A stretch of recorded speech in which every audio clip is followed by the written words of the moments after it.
Disclaimer. The information and education material contained herein is meant to promote the general understanding and dialogue of GAN's processing. Such information is not meant or intended to serve as a substitute for a healthcare professional's clinical training, experience, or judgment. Disclaimer. For patients and individuals, such information is not to be a substitute for professional medical, therapeutic, or healthcare advice or counseling. For medical issues or concerns, including decisions about medications and other treatments, readers, viewers, listeners should always consult their physician or, in serious cases, seek immediate assistance from emergency personnel. Prescription information, procedures, and use of medical devices information should be undertaken only by properly trained and certified medical personnel. We specifically disclaim any warranties, express or implied, including implied warranties of merchantability or fitness for a particular purpose. Such information is provided, as is, and is believed to be accurate at the time of its publishing, but it is the viewer's job to evaluate the accuracy of any information found in this presentation. Every case presented is of their own experience, applied by themselves for themselves, and it applies to their case only. Every person experiencing health problems should seek professional medical advice and consult their course of treatment with a doctor. The processes of plasma balancing described herein are a natural process which supports the body but does not replace medical advice or therapies one is already subject to.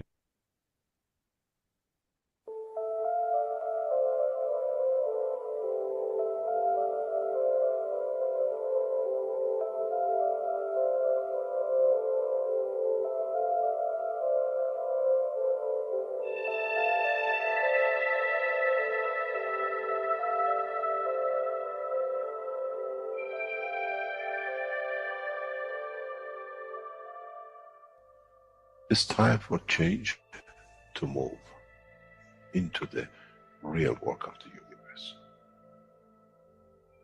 And it's time to understand that we use the matter state to reach the level of understanding of the soul of the man.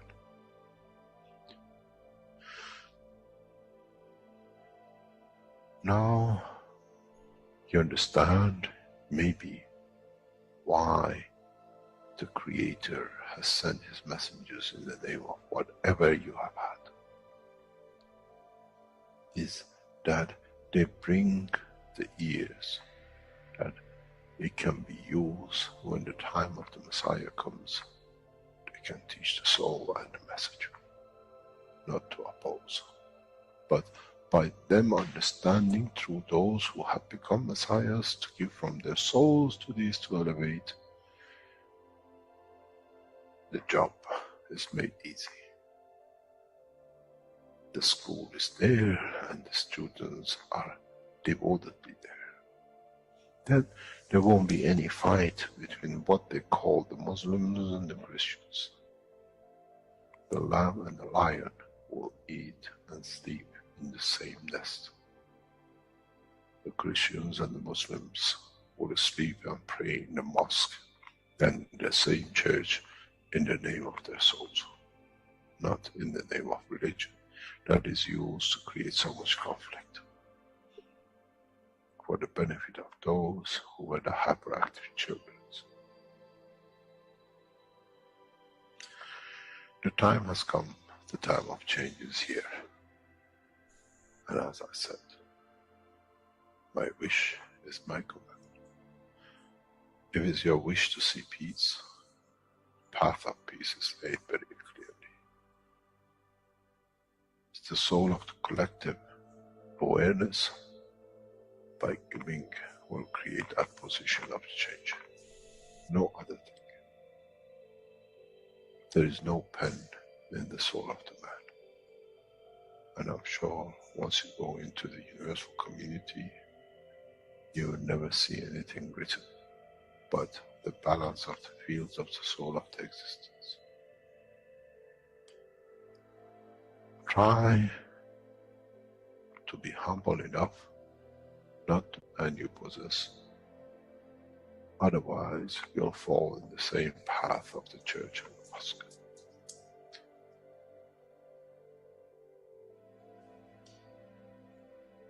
This is what we promised, and this is what we have delivered.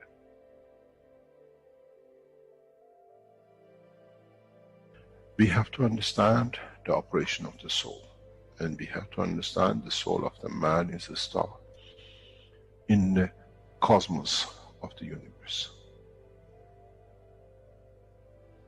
If we compare the soul of the man and many of us, 7 billion in one collection, Earth is like a galaxy with so many stars. When we look in the depth of the universe, we see galaxies with hundreds of millions of stars in it. So is the planet Earth. It carries 7 billion beautiful stars, which are the soul of the man. Carries with it soul of so many trillions of animals, plants, and everything else. So if you look, when someone who does not see the physicality of the earth and its content, what do they see?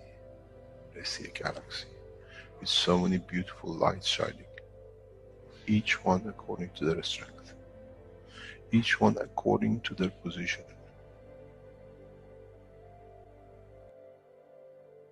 An infant has a beautiful soul, so has the old man.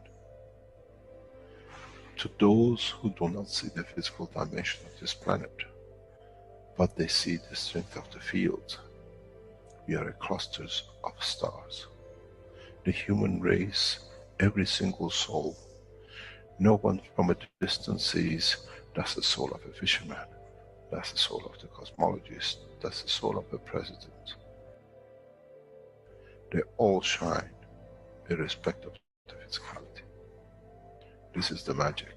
This is what the new science has to bring to man. When we look to our soul, we see nothing but a star in the other souls. And this is the break. This is the understanding. This is what all these teachings are about.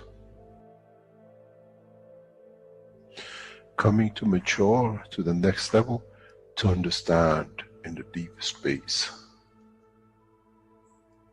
the universe is the oyster for those souls who serve. Then man is ready to go into space. Then man is ready to become part of the universal community which has been promised. I never promised you heaven. I always promised you the elevation of the man to join the family. And now you have the key. It's you who has to open the door to understand, if I can raise the soul of these people or millions of other souls, that the physical life on this planet changes, then I'm worthy to be part of the universal community. To be there to serve, to expand.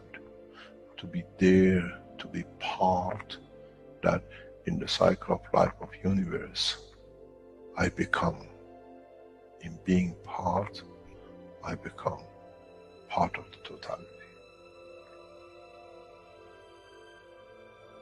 When man reaches that point, a new dimension in the strength of the soul of the man will appear, which is beyond imagination of understanding of the physical life. It's the gate to the opening of the new life, in a new dimension, which is beyond imagination of what you might call a new beginning, a new cycle. Which that cycle carries with itself the origin of the creation of life in the universe and the universe.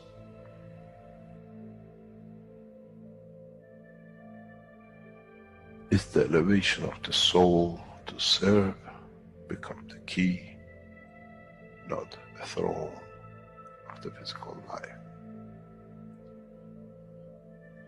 The time is right. The time has come for the man to go through this process.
Whoops, just a minute.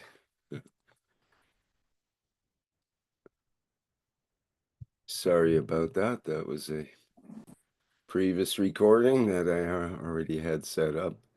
This is actually live now, and welcome everyone to the 347th One Planet, One Nation, One Race for Justice and World Peace here on Tuesday, October 8th, 2023. 2024, that should be. Whoops, I made a mistake in my background here. All right, well, in any case, we are ready to begin with members of the Universal Council who are presenting today's workshop. So without further ado, let's get into that and see what they have to say here. Just get that set up. Good morning, Rick. Can you hear me properly? Because I don't have the microphone, so I don't know if you can hear me. Sounds really clear, Stefania. Yeah. Oh, yeah. Perfect. Because this headphone I have, unfortunately, don't have a microphone. So, okay, thank you. So I just want to say welcome to everybody to be here today with us again for One Planet, One Nation, One Race. Thank you to be here from wherever you are. To this weekly appointment with the Universal Council, Universal Council supporter, and all the knowledge seeker from all over the world. I wanted to start by saying as usual today, we're gonna read the wishes, and then we're gonna have the soul connection, and we're gonna also see a piece from the plasma connection with the question and answer from the Universal Council. And we're gonna talk about the transmutation, and we're gonna also talk about the last week workshop. And we're gonna cover also some latest event that are happening around the world. And also I just forgot what I wanted to say. Yes, unfortunately, I wanted to recommend you to go and to see the 558 Knowledge Seeker Workshop. I want to recommend you to go in and listen because it was very breakthrough weekly teaching from Mr. Keshe. But unfortunately, if I was looking today, the workshop, but I think it's been redrawn. I'm correct, Rick? I couldn't find. Yes, there's an issue. Yes, there's an issue with the showing of the video of Netanyahu, as I call him. And that was a problem, and all the videos of the different languages were taken down from YouTube because of that video. It was not a correct video. It was from a previous time when Netanyahu was going to Parliament, not to go to a safe zone.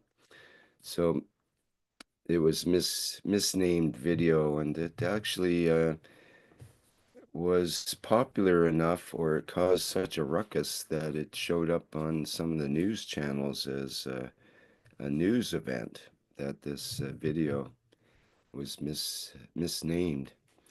So in any case, the new workshop video will be uploaded probably within a few hours or so. Okay, thank you so much for the clarification, Rick, because I'm very happy the fact it will be reloaded in a couple of hours, because I really recommend every knowledge seeker to go in and listen. That workshop was very breakthrough. I cannot say too much about it because otherwise you will. There is a surprise in that workshop, and so what I recommend you to do is when you got time and when it will be reloaded, to just going to listen, have a listen and see how you feel after you watched the workshop. And I had a question. Do you think, Rick, people who doesn't speak English, um, do you think, because this was the dilemma for the Italian community, um, where Mr. Cash recommended to listen this video even if he was not live. So he recommended people to go and listen and to report back how they felt. Do you think even people who don't speak English, because this is what I recommend to the Italian knowledge seeker that ask me, yeah, we like to see, but it's in English. We don't speak English, so we don't understand. So I recommend to them to go and to list them anyway, and see how did they felt afterwards. I don't want to say too much to spoil the surprise, but you think, obviously, even who doesn't speak English should listen that workshop. What do you think? Well, I would say that the soul doesn't speak just English, for example, or doesn't maybe even speak English in a way, but the soul comes through, perhaps in that video. But it would be pretty hard for someone that doesn't understand English to listen to it because it's quite a long video. It's nearly 4 hours altogether, although, probably 3 hours or so is more important than toward that goal of feeling what's going on and so on. And this I was don't know. Yeah, go ahead, this was Mark. only happening in the teaching part. So maybe what was the teaching, an hour or so, a little over an hour probably. Yeah, I think it So was a bit that over could this be time. doable if someone Yeah. has patience. Yeah, so just recommend to for anyone who listening, even if you don't speak English, just to go in and listen the first part of the last workshop and then report back to the Keshe Foundation.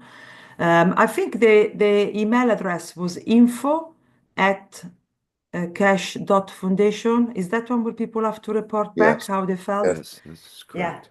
Yeah, because that is going to be a very good, basically last week has been a good research experiment, and the foundation wanted to have the feedback from everyone after they listened the first part. So maybe it's best if we just say to Mhm. listen the first part. And anyway, during the week, every language groups, most of the language groups will translate in their own language, in writing all the entire workshop, and so you will be able to read in your own language the workshop word by word of what Mr. Cash said. So I really recommend it. So I don't want to stay too long because I know we 2 hours are very short, and usually we go on overtime. So I'm happy to go forward unless you, Mark, you want to add anything to the introduction or Sweta. Um, but yes, my recommendation is just to go in and listen. Yes, there's a number of things. As Mr. Kesh said, we embedded certain things in certain places. So again, it could be like an Easter egg hunt in a way where you listen and then report back what you experienced. But there's some things, we'll just say, embedded within that teaching. Thank you, Mark. And please report back if you felt any difference to info at cash.foundation, because they really need this feedback, because it's the first time, it's not the first time it's been done, but it's the first time, from my understanding, has been done with the new system. Sorry.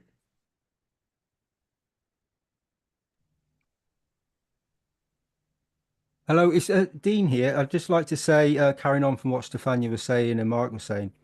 Um, so I actually I listened to this workshop and I haven't reported it to the foundation yet, but I did feel a lot of head pressure. and also in my ears.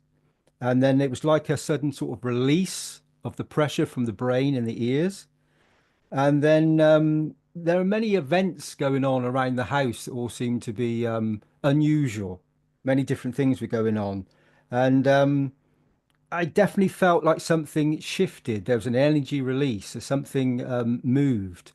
And also, I took the dogs out for a walk a little bit afterwards, just after the workshop. And I was walking along. The two dogs were on a lead, and they were in front. And I looked up. There's a very steep a field, and I looked up to the end, and there's like a wood at the end of the field, and there's some logs that are stacked up along the edge. And I saw this. Well, first of all, I thought it was a bird flying across, and I thought, well, that's a very big bird, and it's doing things that are quite strange. And then I realized, I thought maybe it's a deer. Maybe it's a deer.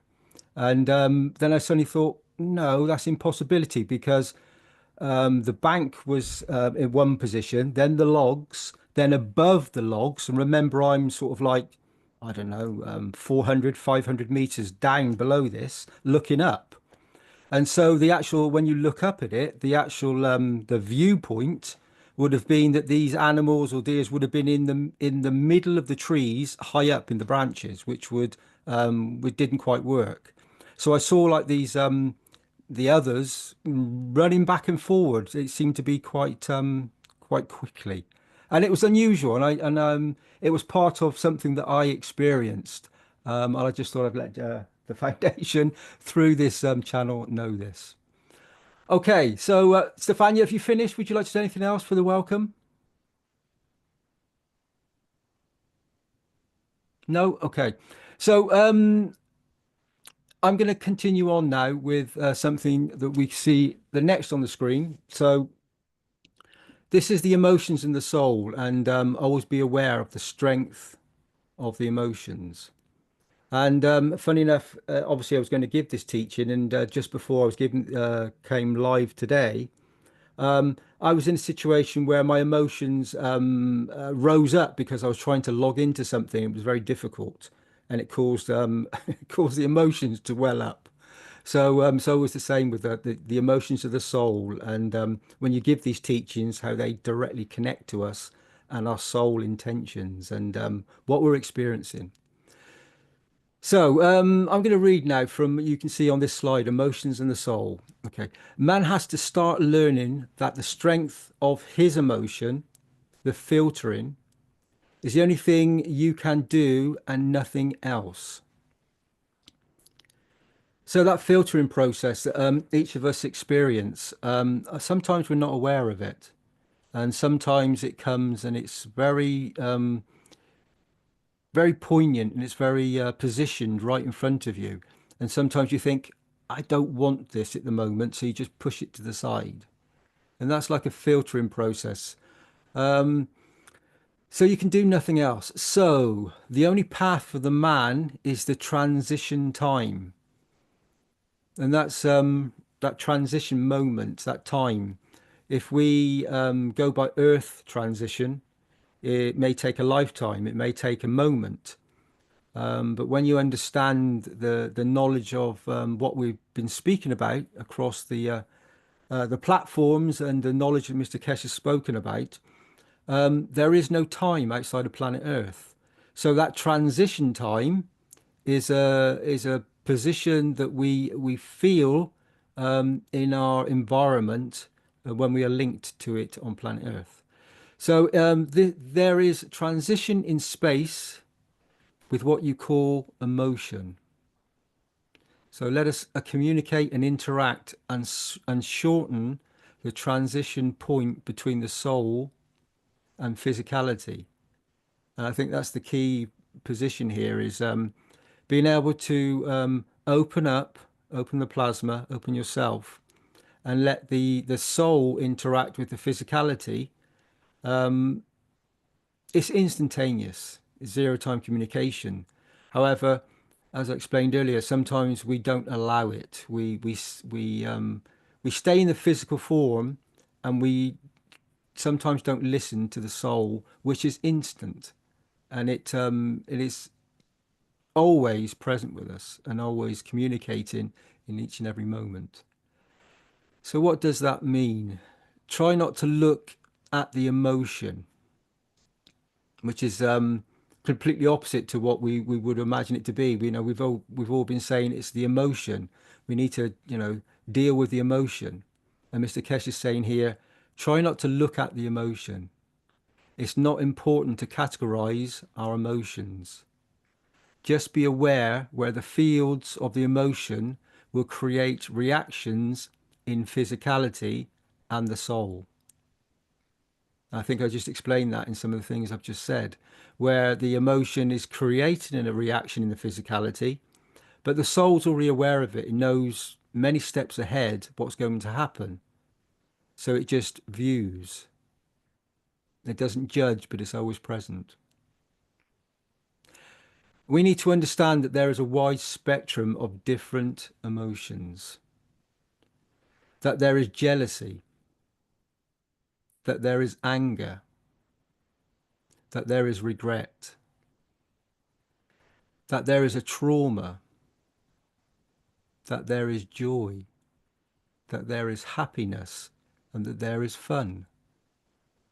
Did you see how the gradient of emotions, as I read that, and just the words and what they represent, what it feels in us? So we go from jealousy and anger and regret, and there is trauma, and then we go to the lighter aspect. We go to joy, happiness, and fun. And it's all a gradient, but it's all emotion. All of it's emotion. And Mr. Keshe is saying, don't look at the emotion. It's a total field strength, a plasma of all the combined emotions. It's a gradient. And at one end you feel heavy, at the other end you feel very light. Knowing that there are not different segmented, separated emotions help to simplify the process by observing the interaction of the fields. So be aware of the soul and just observe it. Don't try not to be part of it, but observe it. It's difficult at times, as I found out earlier, but we can do it. In this addition to Mr. Keshe's teachings about the emotions, we will understand how to shorten the transition time to be elevated and free of down spiraling emotions. So I think I explained that very well earlier on, where the down spiraling of an emotion, where attachment to one end of the spectrum created an emotion, and it brought as Mr. Keshe said here, a spiraling downwards. So you're grinding yourself. You'll bring yourself back down.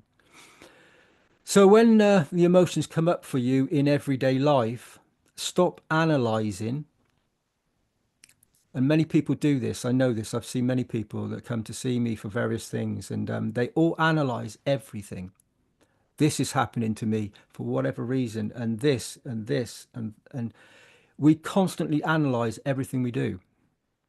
And Mr. Keshe is saying, stop analyzing and start simplifying. So it's an emotion. Simplify it. You either have a light emotion or you have a spiral emotion that goes back down and drags you down. It's your choice.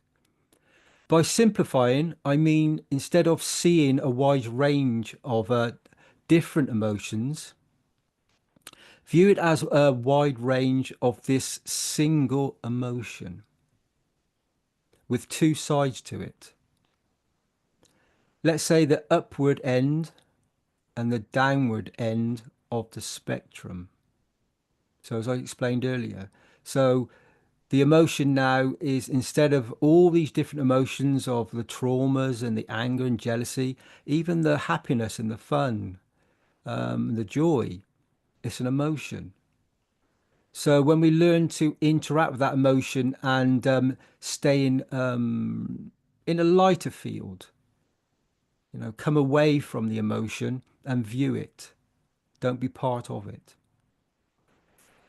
So let's say the upward end and the downward end of the spectrum. The upward end of the spectrum is experienced as elevation, elation, or happiness, or joy, or excitement, or ecstasy, or peace. That's a wonderful thing there. You felt it. You can feel the words, and you can feel the lightness of that spectrum of energies. And you can experience it by stepping away from yourself instead of being involved in it. When you become involved in it, you're very much in from my understanding, you're very much in the physical condition, and you're allowing the emotion to control you. And we all do it. It's part of being present on planet Earth. But when we can detach from it and view it in a different way, then we start to get to these elevation and elation, and as Mr. Keshe is saying, the happiness and the joy, excitement, ecstasy, and ultimately the peace inside ourselves. The downward side or end of this singular emotional body that you have and are is depression, anxiety, lack, all those ideas, all those feelings that feel heavy, that feel like they slow you down. And there's a beautiful end to this that says, like you may, like they make you more like ice rather than steam. So when we have that wonderful condition, we've heard it many times within the foundation that there's various states of matter, and there's various states of, let's say, H2O. Let's say, you know, the molecule of water and things. It can be a solid ice and in a very locked-in condition, or it can be steam. And when you when it's steam, that vapor, it's free to roam more until it meets an environment of a certain temperature or something, a certain condition that changes the condition once more. So it's a bit like the emotion, this spectrum of energy of emotions that we experience. We could say it's like when we get locked into a position of a challenging condition, emotion that is attached to a situation, and this could be with a partner, it could be with a loved one, a family, it could be with a community and a nation, and on and on. But we lock into it, and then we are creating this condition, this environment of, for want of another way of saying it, make you feel like ice. So it's that spiraling down. It's pulling us in. It's gravitational. And when we let it go, when we can let the emotion go and just view it, and then we get to the higher end of the spectrum, and then we can see it as steam, and then it starts to evaporate and become part of the whole totality of everything. And that's a bit like the emotion of happiness, isn't it? When we're not really worried about anything anymore. We just let the happiness flow through us. It's like steam. And then it evaporates into the atmosphere, becomes part of the totality, and everybody else receives from it. And that is a beautiful thing when we give that emotion, when we give that sense of beauty as a field strength interaction into the environment. And the conditions all around us completely change. Because if you notice, if in the world, that's all the things that are going on now, and when you talk about it, it's the other end of the emotions. It's that that experience of anger and jealousy and regret and trauma. So it's one end of the spectrum. But then when we don't view that, when we can take ourselves away from that, then we can be this spectrum of energy that is this all-encompassing letting go of the emotion, happiness and joy. The other end of the spectrum of what we all like to experience. And we can do this. We are part of it in each and everything that we do. So even though we see a trauma, we see something that we may find traumatic, you need to detach from it. You need to be centered inside yourself and not try. In fact, you don't try. Just be separated from it. Be in a soul level, connect to the soul, and you will find that the soul will interact in another way, will show you what you need to see in the environment. If you connect to the other end of the spectrum, then you'll be forever running around arguing and creating all sorts of field strengths that that don't resonate with the others, but it will attract what you don't want, or maybe you do want it. And there's the other end of the spectrum where maybe you want this happiness and this joy, and when you let this out into the environment, this is what you'll attract back. And that is the beauty of it. So you can see here, this is from the English kfwiki.org, and you can see it's guidelines for balancing the emotions. And I sense and I feel that for many of us experiencing in our daily lives, this the balancing of the emotions, and when we understand ourselves a little bit more, the emotion becomes lighter. You feel lighter, and you feel that you can release. And even if, like I did when I was earlier on today, when I was I could feel myself rising because of this situation that happened. But when I step away from it and I started to laugh at myself, then I can calm myself down and bring myself back into peace and happiness. And then look at it. And then I look back at it now. It was a half an hour, three-quarters of an hour ago. Now it's an emotion. Now it's a memory. And now I let it go. Now I step back into this moment in a peaceful condition, and then I readjust, I rebalance, and then I can step forward in the correct manner instead of staying at one end of the spectrum that is not the ethos and not the beauty of creation. So thank you all for listening. Thank you, Rick. I think we can move on now. Thank you all.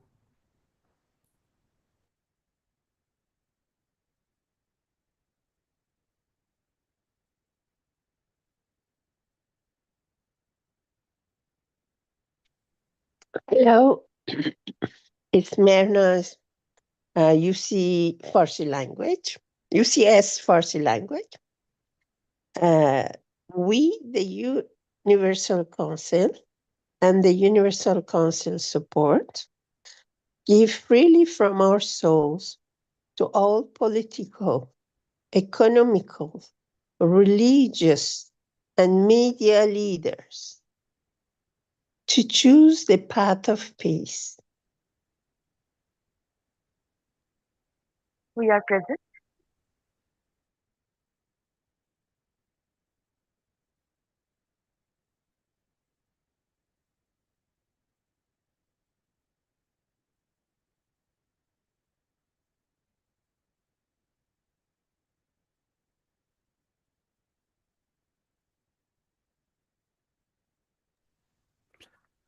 We, the UC, unite our souls with the satellite souls as part of the KF soul. We send to each being who suffers from the climate calamity and/or victims of war or criminals, everything processed through the KF enhancement units, so that they can take what they need for their elevation and their physical life in balance. We are present.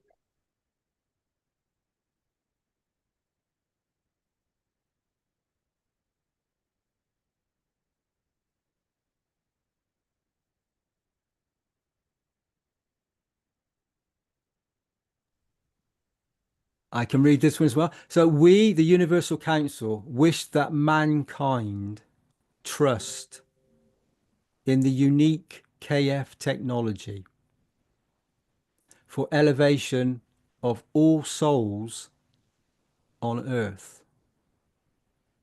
Technology in exchange for peace. We are present.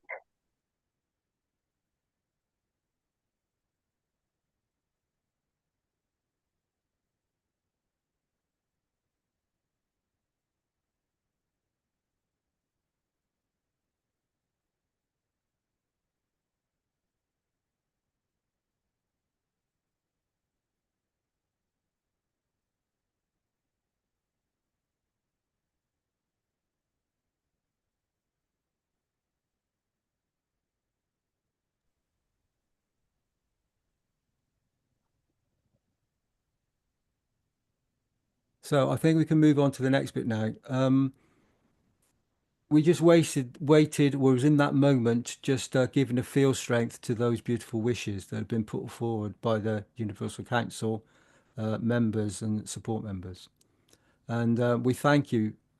We really thank you for bringing forward that condition and bringing it forward for humanity and all the creatures created to experience the beauty of the soul of man connected to the soul of the Creator in this moment. Thank you all very much.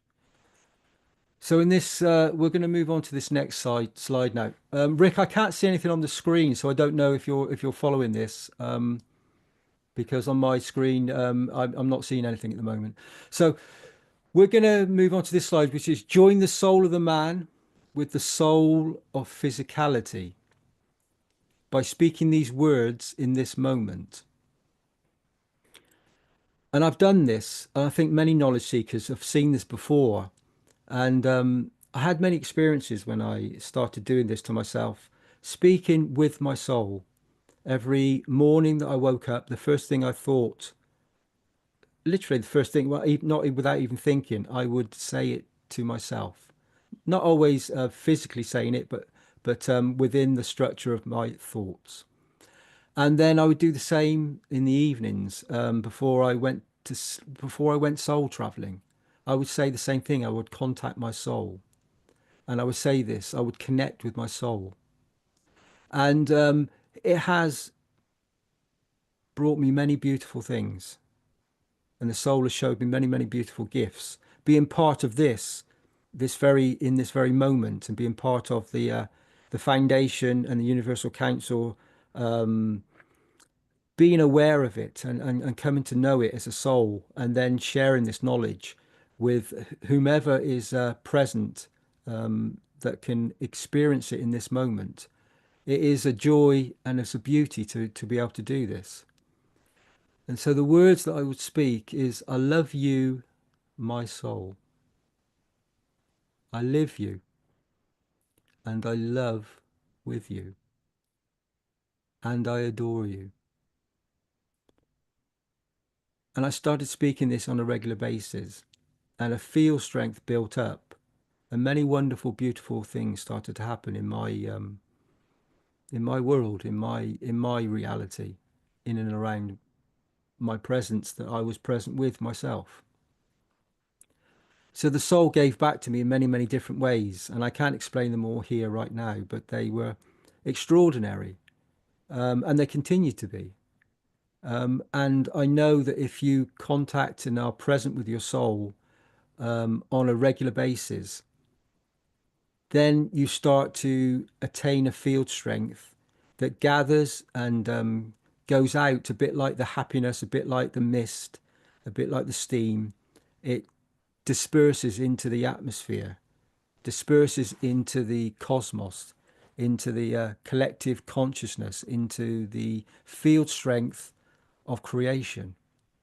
And it feeds back to you because you're contacting you're contacting the creator. You're receiving from the creator. You're at one, and you're talking with yourself, and you're talking with everything and everybody. And that connection gives back to you in each and every moment. So, Mark, Diana, would you like to go into this soul connection now? Sure. Diane, are you ready?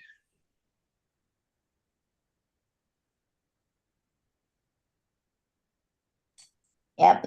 I think we're going to change the screen to the soul connection.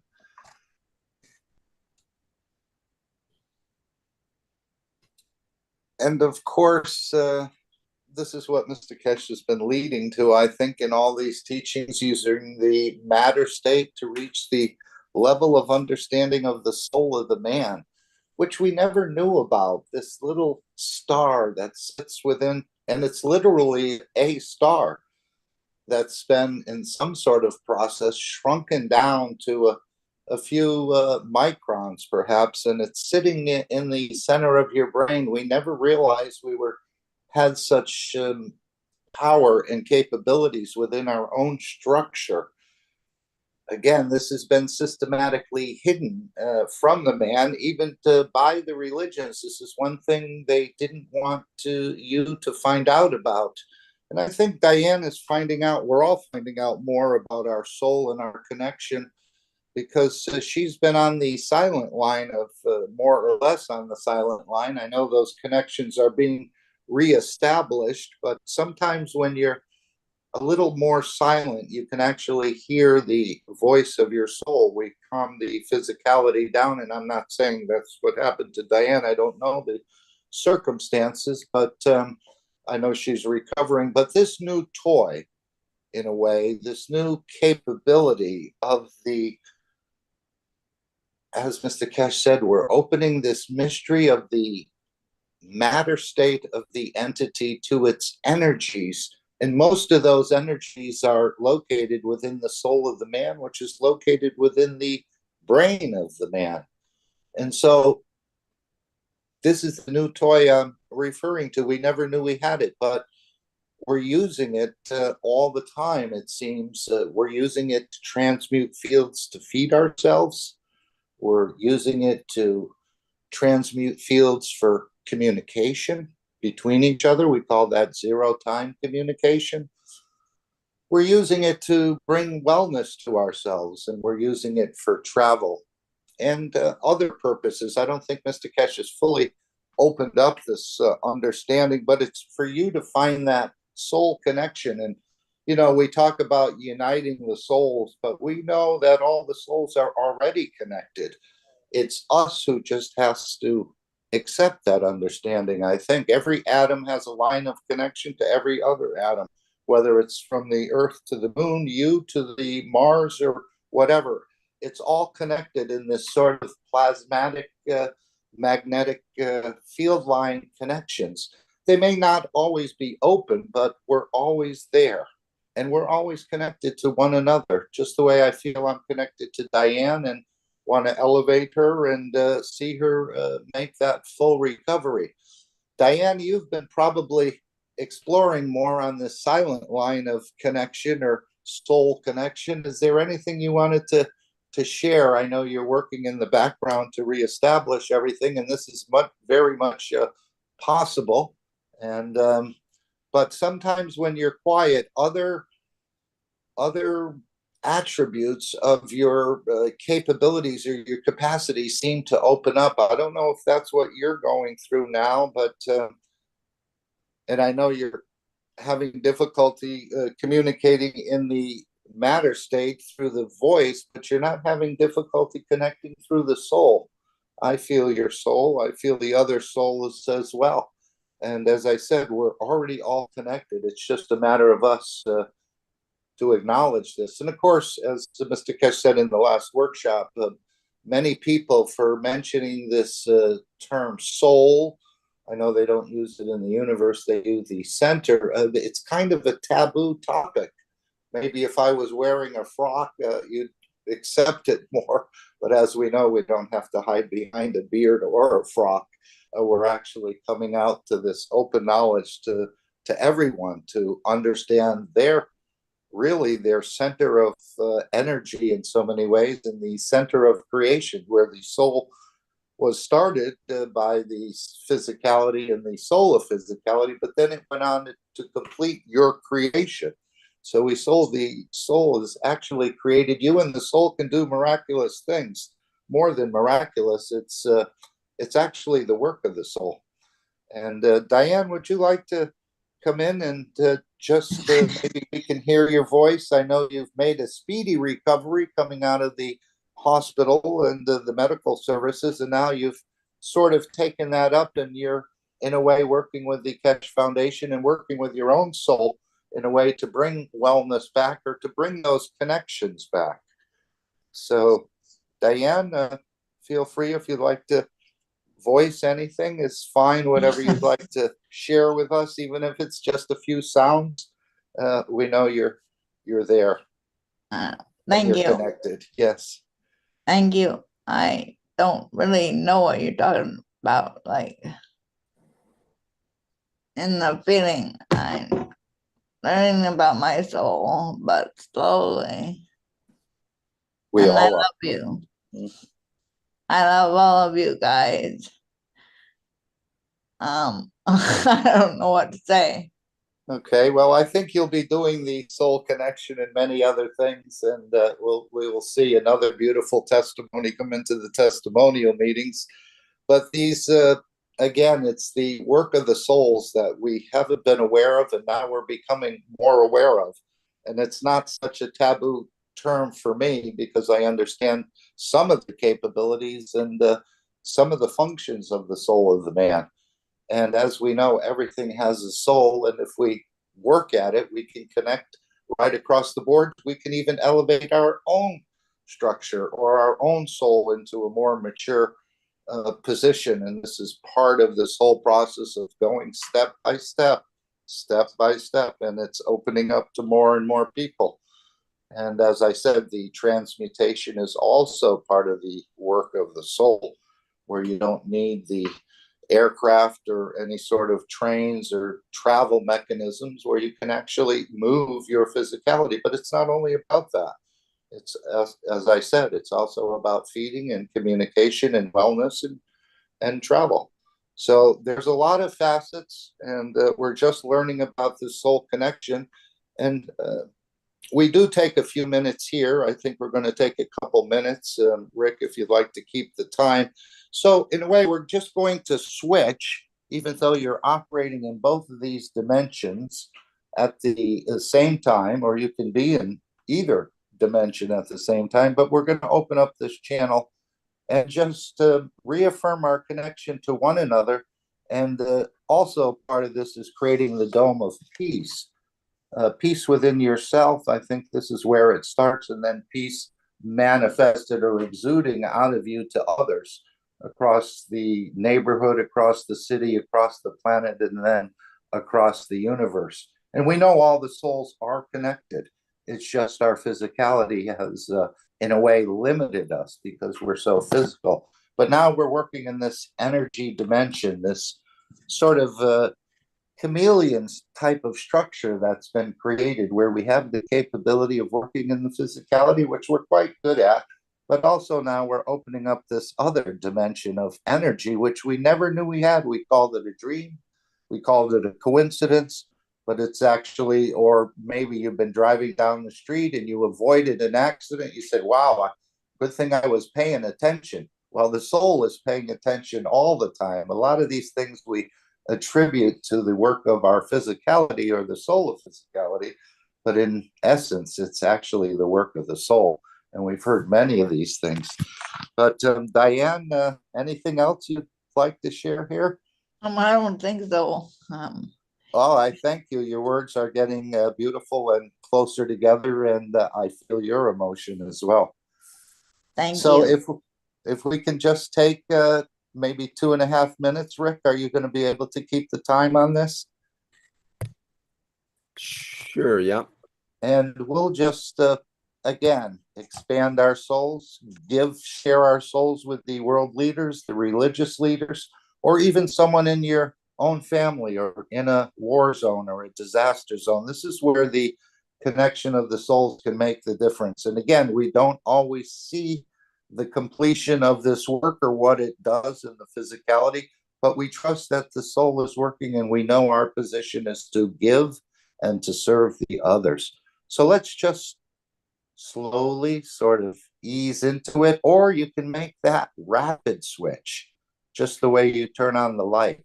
And let's just go into this other energy dimension while we're conscious, and whatever you choose to put in there, whether it's an elevation of a former person you knew, or some other area that's going through a disaster, like in the United States in the South, and so on and so forth. I was actually trying to feed them through my soul. And again, I'm not seeing any results, but I don't have to see the results. I'm providing the energies, or as Mr. Keshe said, we can provide or supply food and medicine through these energies. So if they can do it on a system level, we can certainly do it on our own energy structure. So let's just take 2.5 minutes in a calm, peaceful condition, and share our souls with the others that are in need. Again, as we know, the stronger feeds the weaker. And as we heard in this last workshop, we've all been fed. We've all been nourished on the soul level, and we've also fed the soul of physicality. So now that we've received more, we can turn around and give more. So let's start now, and Rick will let us know when it's finished.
Okay, we've reached the 2.5 minute mark. So thank you, Rick. And this is what the Universal Council is learning, to create the conditions through our soul to bring the change. So thank you for participating in this process. And I think Mehran will lead us into, if you're liking this process and you want to participate, if it's your wish to see peace, Mehran will give you another direction perhaps to follow, as we all uniting at a certain time on a daily basis. Mehran? Yes, thank you, Mark. I thought before I forget, I add something to what Dean says, that I remember Mr. Cash saying, I adore you, my soul. I love to live with you. So that's what I remember he said. It was in the answer from a girl who had asked what she does when she feels depressed. And that's why he said, I adore you, my soul. I love to live with you. So I hope it's useful. That's the invitation from Universal Council, which invites the Keshe and Universal Council family in unifying at the soul level every night at 9 p.m. CET for the elevation of the soul of all leaders and the soul of the totality of the Keshe Foundation, creating peace in everything that exists.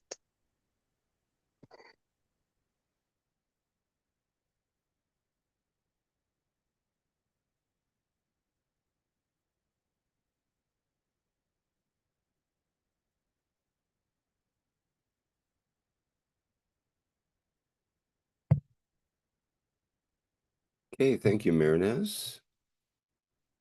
And next we have an excerpt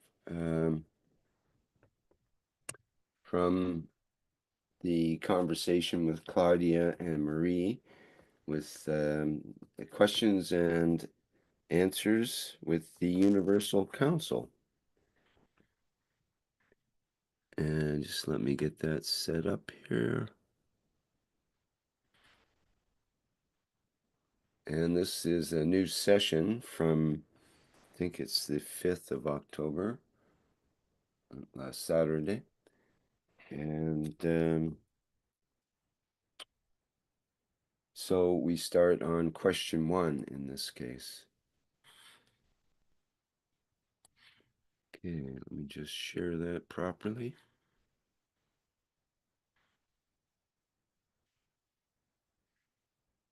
And let's begin. And we are on the first question from the audience and answered by the Universal Council. And the first question, a person who wants to become a passenger of the universe and doesn't manage to reach the point of understanding about transmutation and how to survive in the universe, what happens to their soul when they leave physicality? Então, aquela foi a introdução, e agora vamos para a primeira pergunta que tiveram resposta dos membros do Conselho Universal. Então, a primeira pergunta é: uma pessoa que deseja se tornar um passageiro do universo e não consegue alcançar o ponto de compreensão sobre a transmutação e como viver no universo, o que acontece com a sua alma quando ela deixa a fisicalidade? And the first answer, they go back to the point and position of their own field strength. In my father's house, there are many apartments. Earth is a nursery of the souls. Here we get the chance to learn and expand our knowledge. Don't expect it to come from itself. It's us who have to go through that door. It's us who have to want to come to the knowledge. There will be no pill to take to elevate. It's you who make that choice to mature. Então, a primeira resposta é: ela volta ao ponto e posição de sua própria força de campo. Na casa do meu pai há muitas moradas. A terra é o berçário das almas.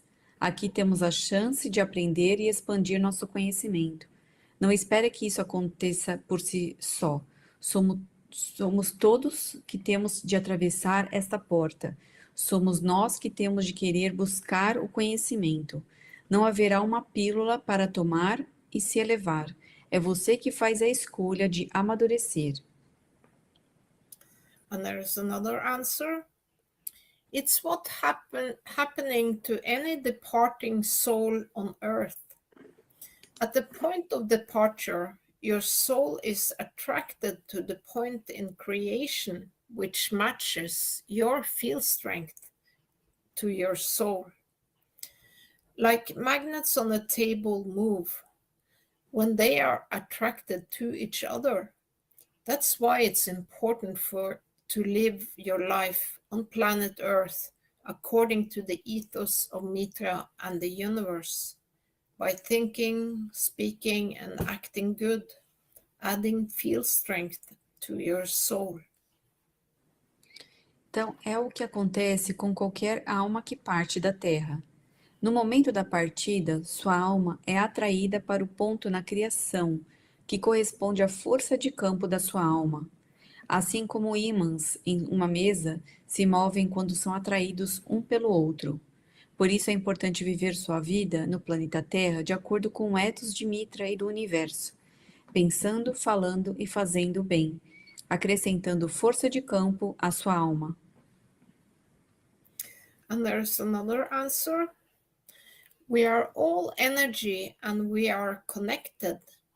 When we manage to increase the energetic range of our soul, we are automatically attracted to souls of similar range. But the strongest also gives to the weakest.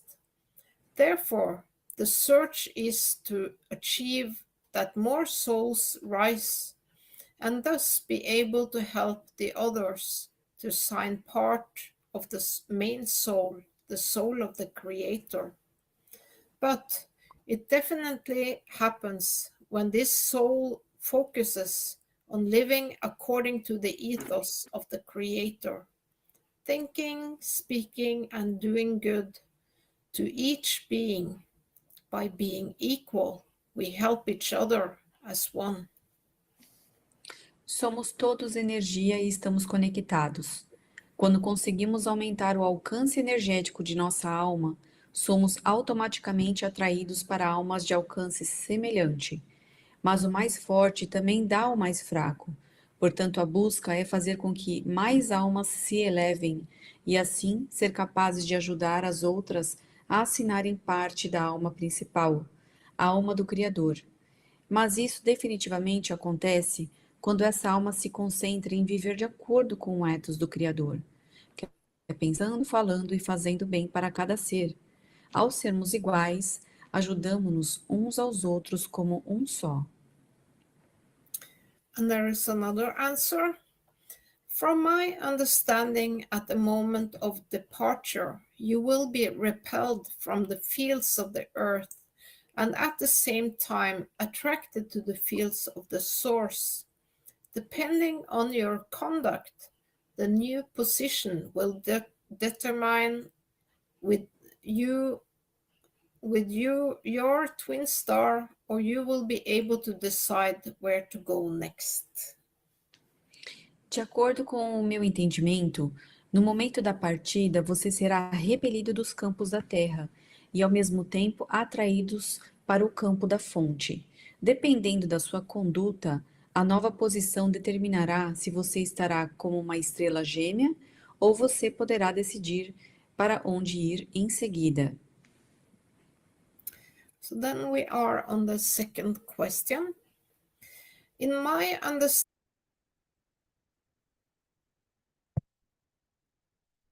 Okay, that completes today's portion of the questions and answers to the Universal Council. Thank you, Claudia and Marie. Okay, I'll go back to our presentation. And next we have an excerpt from the 558th Knowledge Seekers Workshop. And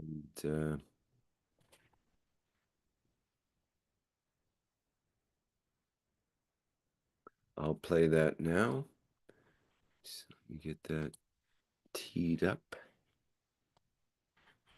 Here we go.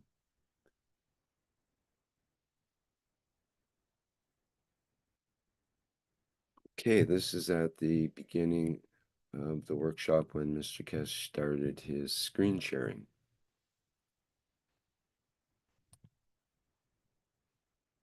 Thank you very much. What is important to understand as we add to the knowledge, as we extend the understanding of the process of the creation. Last week in the teaching, we made it very clear that you understand the hydrogen of the amino acid of the man is connection to the creator, to the source. We all have it. It's part of how life starts. This is where it comes in. The carbon is a connection of the structure of the universe to the what we call connection of the man. It comes from carbon 60 from the dimension to carbon 14, which is the universal line of connection, and carbon 12, which is a connection within a structure of the man. So when we speak about a carbon, the carbon in the amino acid of the man has two sides. It's got carbon 14 and it's got carbon 12, which the carbon 14 connects us to the dimension of, in a way, the hydrogen to the creator, and the line of communication, because when it becomes carbon 60, which is crystal structure, is the creator of the universe. This is how we see it even in a matter state, when we go from what we call matter state to crystal, to what is known now in a bigger fancy word, graphene and the rest of it. But this is the connection to the creator side, connection to the universe side.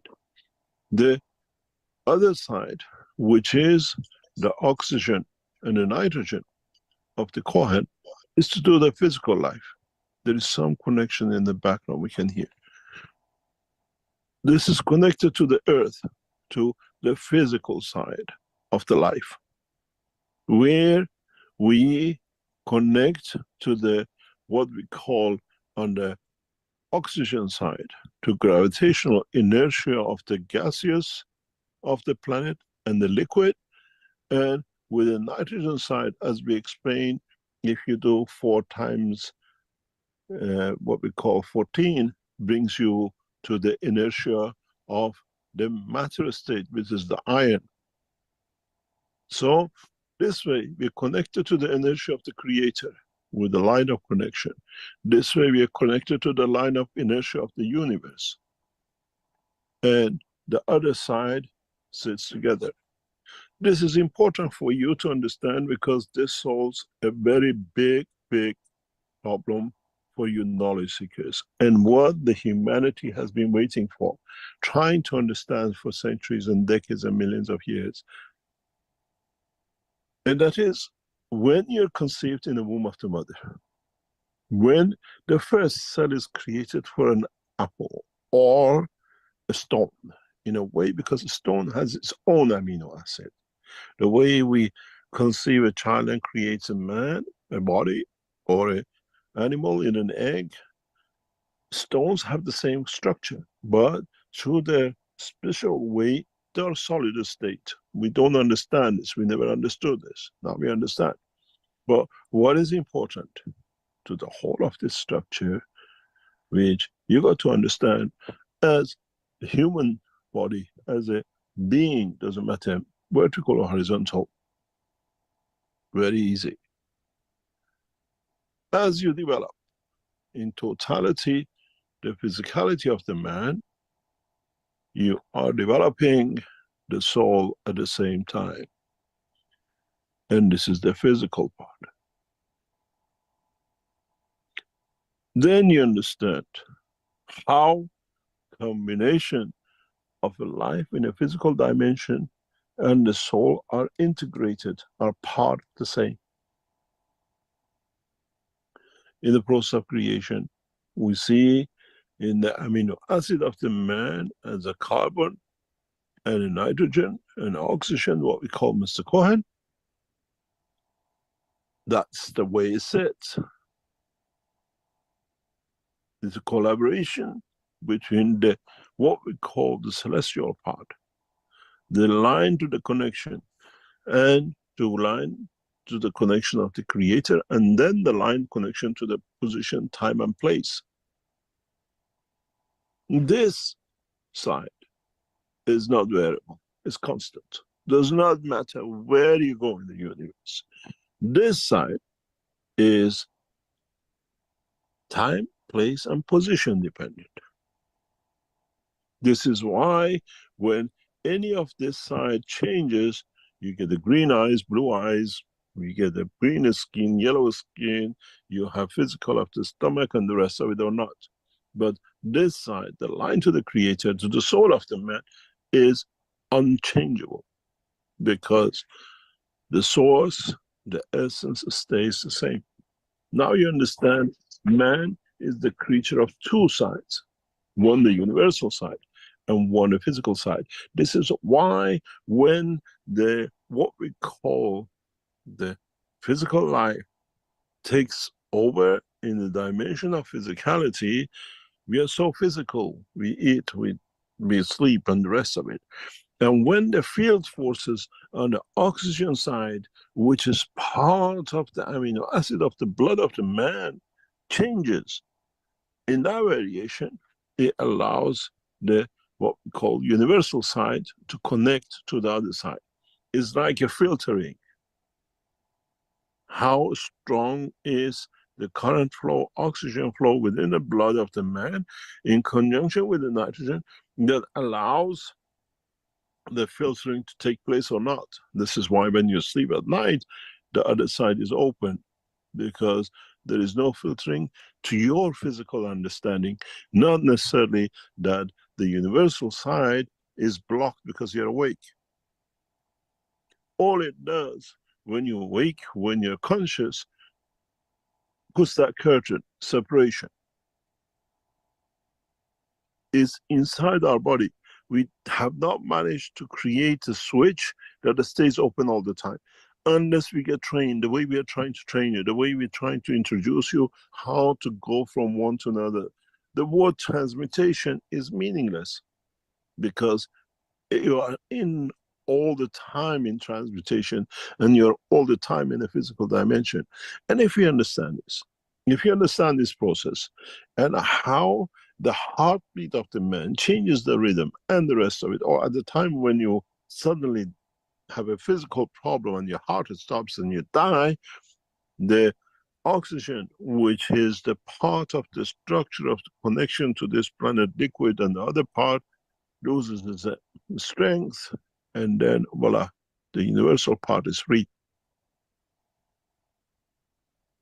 The way you nourish a child, a baby, from the womb of the mother to the birth, to feeding it to mature, to become a man, and then to reproduce.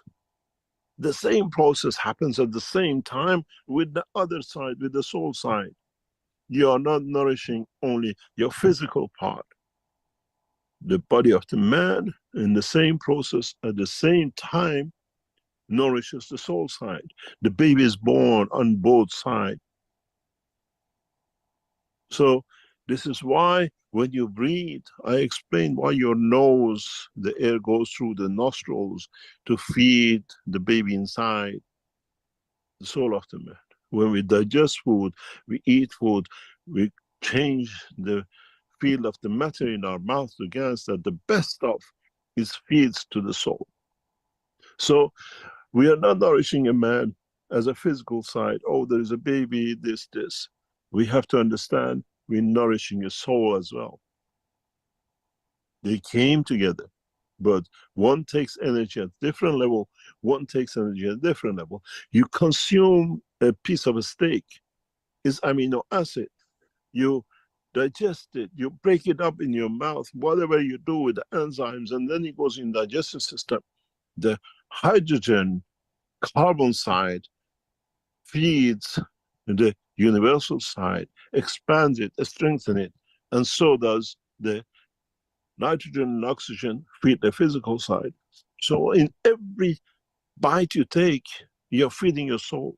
Every time you take a bite, you're feeding your physicality, and they both grow together. But the way we block the universal side, we call it the dream from our physical side, the physical side is blocked from the soul side as well. That's why we can't take the body with us when we die. This is the essence of the creation. This is understanding the totality of the creation. And then if to what we're trying to teach you to understand, you take the curtain away from one side if you decide, or you take the curtain from the other side if you decide. You give the dimension of the expansion to the dimension of the soul of universal direction, or you block it, and when you arrive at the destination, you open. The secret the man has to learn from now on is in reality how to create this connection here, that it can travel between the two, between the soul and the physicality. We call the universal energy, we call the soul, and the physical part of that life. When the two come together in an orderly manner, in a condition of the time, place, and position, then you create the amino acid of the point of conception. Manifestation does not necessarily mean in the observation of the vision, or whatever we call it as a sight and sound. But then we go into what we call observation by the energies of the universe. The sight, the observation of understanding, confirmation of existence in a dimension of field strength. Is the field coming to me, or am I giving the field? It's like a radar. Is it coming to me? Am I going away? What am I giving? What am I taking? We don't need the sight. We feel it through the strength of the fields of the universal lines of communication, which is through the carbon and the hydrogen. This is why I always said man's life is a schizophrenic life which he never knew. And those who try to understand it, they called it God, they called it, and then they created themselves a prophet in between to abuse the physical life from the knowledge they had from the universal side. Then you understand even how the 10 commandments and 24 commandments came. When man could manage to pass that line of seeing the other side, not in a visual of seeing, but observing. This is why Moses spoke about the fire, because when you cross that line, you see the interaction of the fields which brings the light. He couldn't talk about light, he spoke about the fire, because this way he could frighten his people. That there is something big. The light was enlightenment. Mitra speaks about the light, the true light. So did Zoroaster. But Moses changed it to fire, to frighten, to do what he wanted to do. Don't forget, he burned his tongue with a fire. To him, it was the way he could relate to how he could bring his torture to the others. Then you understand, when you are born in a dimension of physicality, when you pass through the birth tunnel, and the first thing a child does, it cries into, because it's the interaction of conformation to itself that have taken a physical shape. Then when you go through the sun, the condition and understanding of how you transmute, you see that light on the time of transmutation, when you transfer to the light, to transfer, to travel, to become part of universal energy, universal communication and transmutation.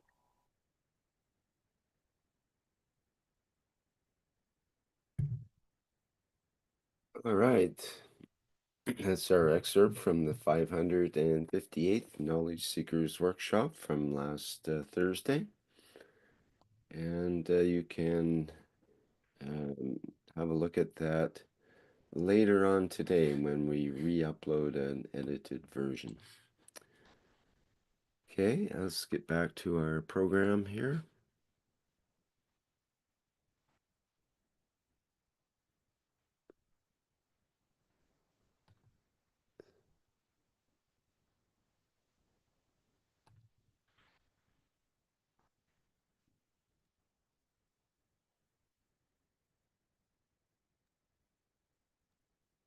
Hello, everyone. This is Mosfek, representing Bengali language as a universal. Mushfaq, before we get into that, I think that maybe I'm Something else going on? Okay. All right. I'll I wait. think that we're supposed to do something with Sweta here. Yes, With- it was knowledge and understanding. Yes, right. Yes, yes. Thank you, my dear Rick. Thank you so much. The knowledge and understanding we all have. We just have to trust more, you know. See the flower, as Rick's mom said, the cosmos. Beautiful. And when Mark was saying to Diane, the most comfortable, beautiful words of love, care, kindness, I felt that I am sitting with Diane like a child, and Mark was holding both of us in his arms, like a mother, like a father. So much comfort, so much. And I trusted. We trusted that. That was the soul saying to us. So beautiful. Thank you, Mark, my dear. I felt the same as somebody was. So much loving word. So this is when we feel this is the true self. That is the knowledge. This is the true self we understand. The true self understands the kindness, the beauty, the caring, you know, not the kind of fashionable thing they do. Usually we have done that okay, come on, these I will give you some examples of comfort. People has get comfort, see some, you know, dharmic shastras, but what Marx says was his heart and soul saying to someone, giving the comfort. We have experienced this thousands of times in our life. The universal creator created us as co-creator, and we understand that. Many times it came, our heart filled with so much kindness, our heart filled with so much unconditional love. Our heart says the truth. How can it be?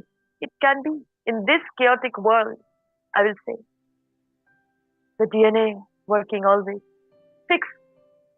How can we do that? Because there is always a flow. But here, as my massage said, that we switch off, you know, separating ourselves always. Is there the need of switch anymore? To understand the hydrogen, the carbon, the crystalline form we become when we become so kind. There is no rule for that. Here we have been said that, oh, don't do that. This is not kindness. This is the charity. This is, and feel guilt also after that, because two people you have fed and these two are not fed, like that. This collapses many times. Our, you know, kind of, we fell down thousands of times. But the universal soul has always been with us. Removing the switch sometimes, taking us to that level of understanding, to that field strength, to that energy body, to that love, unconditional love. That you don't have to be physical so much. Connect with the soul. Connect. Understand the communication the soul is giving to you. Like that. We merge so much time, but then we stop that. This is the time we have to understand our true ability, our true self, what we are. And it doesn't need any, we are like this always. The Creator has created all of us in His image. We are loving beings. As He said, I love you, my soul. I love you all, my soul. I love you. So we can also have to, everything we do in this physicality, crashing on the DNA, crashing on building more blocks of DNA, more understanding of physical form. But the crystal form is always shining, you know, giving the knowledge, and it showers always with the light. Just we have to accept that. We have to accept, we merge with the light, with our inner ability to understand the balance, how to create the balance. Yes, it was. But in this realm, what is happening is, that is a saying that there is no gain if there is no pain. Yes, we have gone through all this pain, we know. But now, you don't have to have pain anymore. Just be in joy. Be in this shower of unconditional love. Be in this love. Give the love. As you receive it, open your heart and soul. Merge with the soul of you, with the soul of the universal creator, the soul of all that is. And we have just to understand, this is the alchemy. This is the alchemy of I am present. Always, as we say, who we are, who are we? The identity of our true self. The understanding of the self is the most important insight that any individual can have in life. The understanding of your own ability. Like all the flowers coming from all over in a bouquet. The self begins with the permanent atom of being, the cause out of which the effects proceed. The cause, my dear. The cause to serve. We call it, I am that I am. I am present. We must release all the selfish thoughts when using the I am in peace. We must express our I am with peace, light, and love, because it will only become effective when we connect it with our soul, the universal soul, the only way, my dear. If you really had the meaning, understand the meaning of how to serve, and what you don't need anymore. If there is a blockage, you don't need the energy, deplete it. Say, I don't need you anymore. By using the I am of peace, love, and light, we become the co-creators of the new world, of the new peaceful world. As in India, we say, Om Shantihi, Shantihi, Shantihi, Om. It is not dharmic, it is not religious, it is what we are. We are peaceful souls. So this is the way this alchemy of the father, mother, of the child in the womb, of the universe works. After eons, we have been showered with this knowledge.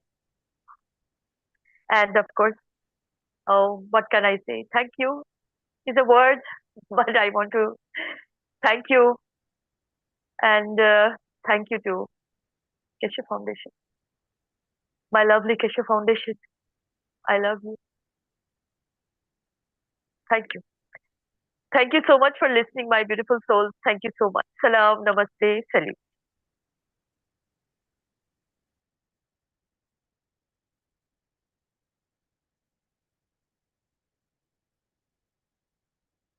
Now we can go. Yes, thank you. All right, so we are in transmutation. I already introduced myself. So today, you know, about transmutation, and many of us here, including those who are in the attendee, joining as attendees or on YouTube or elsewhere, I would suggest, you know, those who have listened, whether in live or recording form of the Knowledge Seekers Workshop, I would love to hear, and we all would actually love to hear your experience in the experiment that was conducted in the Keshe Foundation meeting. And, and each of us bring our unique point of view and unique way of looking at it, working with it, and it elevates all our souls in different ways. So it's a collective effort, and which elevates the soul of all of us who participate collectively as knowledge seekers. So anybody who is interested in contributing their experience during the meeting, not necessarily the physical side, but the feelings of how the system interacted with you. So anyway, let's hear from people, and whoever is interested, please come in. And if you are in the attendee list, please raise your hand, and Rick will bring you in. Thank you.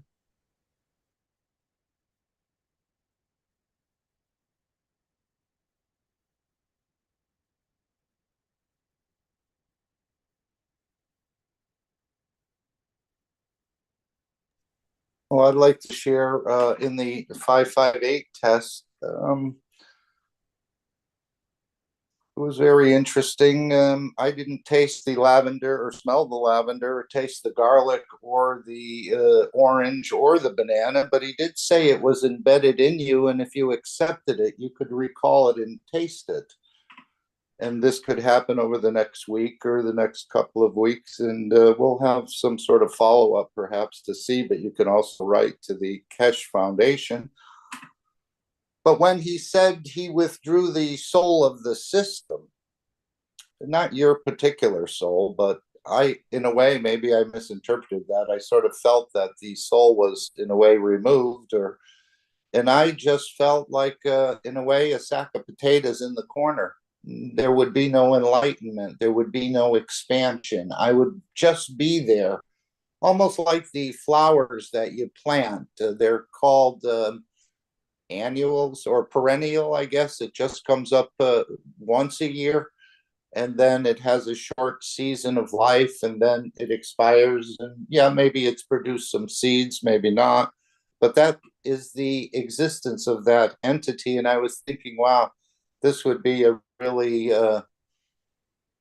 really short existence in a way, and we know that we have eternal existence. So I really felt in a way low and sad, and that without a soul, without that central energy, you would just be there for a moment and go on. Of course, we are only here for a moment in the physicality, but we know we can replicate it or reproduce it anywhere in the universe, not maybe this specific physicality, but life goes on. So that's what I felt when he said he withdrew the soul of the system. And in a way, our connections all collapsed. Then, on that same day for the 558, one of the knowledge seekers put a part of the workshop, because I know the other half had to be put in. So they put in part of the workshop into the Telegram, and I started listening to that workshop. And I had a couple of good laughs, especially when Mr. Keshe was talking about a knowledge seeker with multiple souls. And he said he's spoken to each and every one of those souls. I had a good belly laugh in a way. But I was still awake, and I was listening to the workshop just to see if anything would happen. And I happened to see, it seemed like a deck of cards, and they were pictures of me when I was younger, when I was a bit older, maybe now, but it was almost like 3 or 4 or 5 pictures sort of flipped of myself. I didn't know what that meant.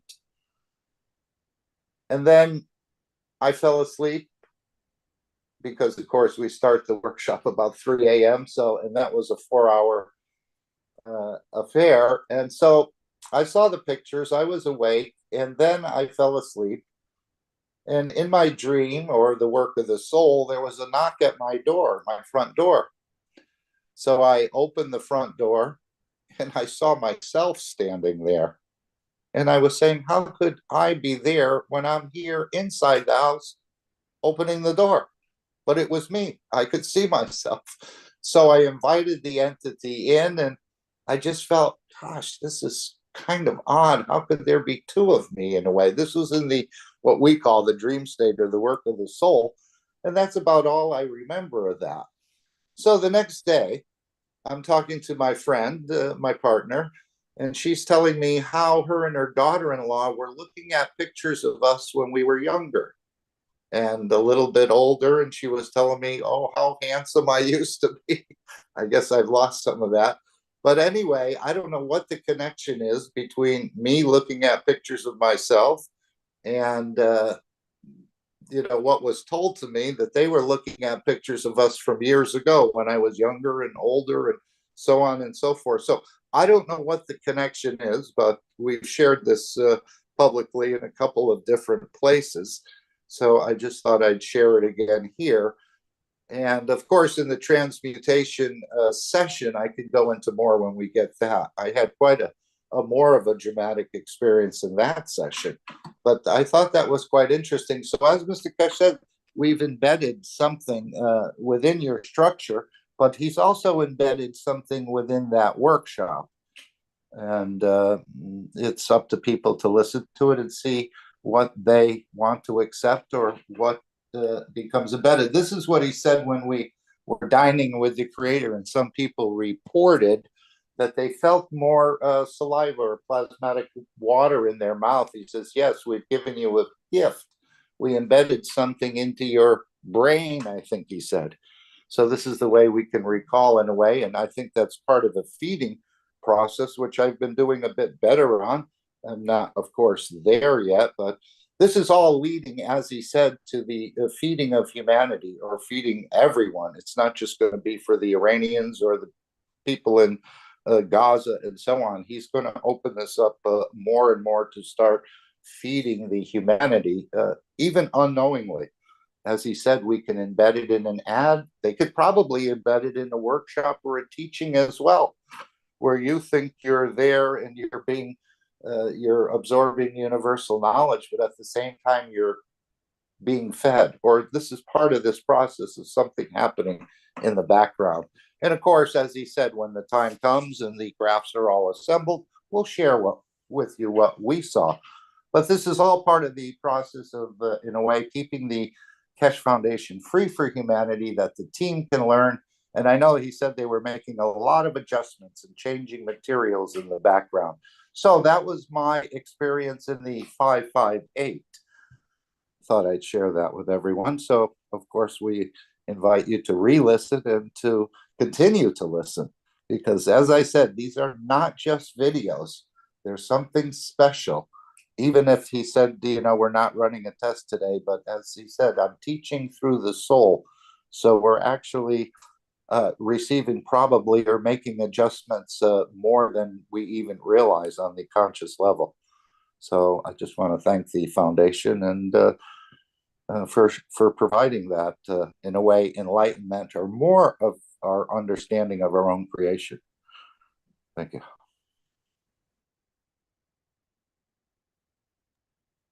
Anyone else want to contribute their part?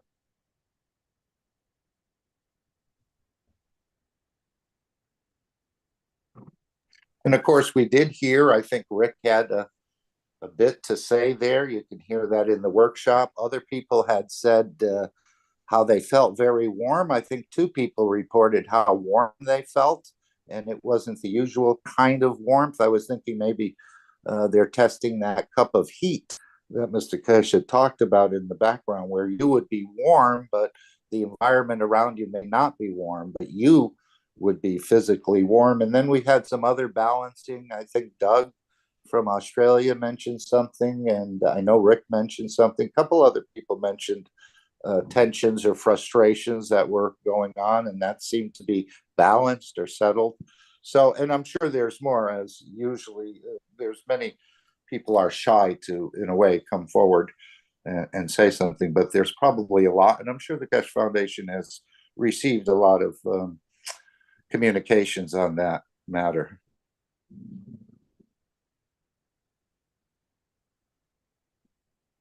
Okay. Since we're not hearing from anyone else right now, I'll talk a little bit about how I feel. You know, it's interesting that, you know, where I am right now, you know, there is a huge availability of bananas. I've been forced to eat banana before the meeting a lot. And, you know, garlic is also a big part of our dietary practice here. So I try to eat, I try to avoid food as much as possible these days. So, I mean, there's good reason behind me not feeling anything like garlic or banana, because, you know, I had an overdose before the meeting for the last few weeks. But anyway, so be that as it may, but the interesting thing is that the meeting was very different from my usual hearing.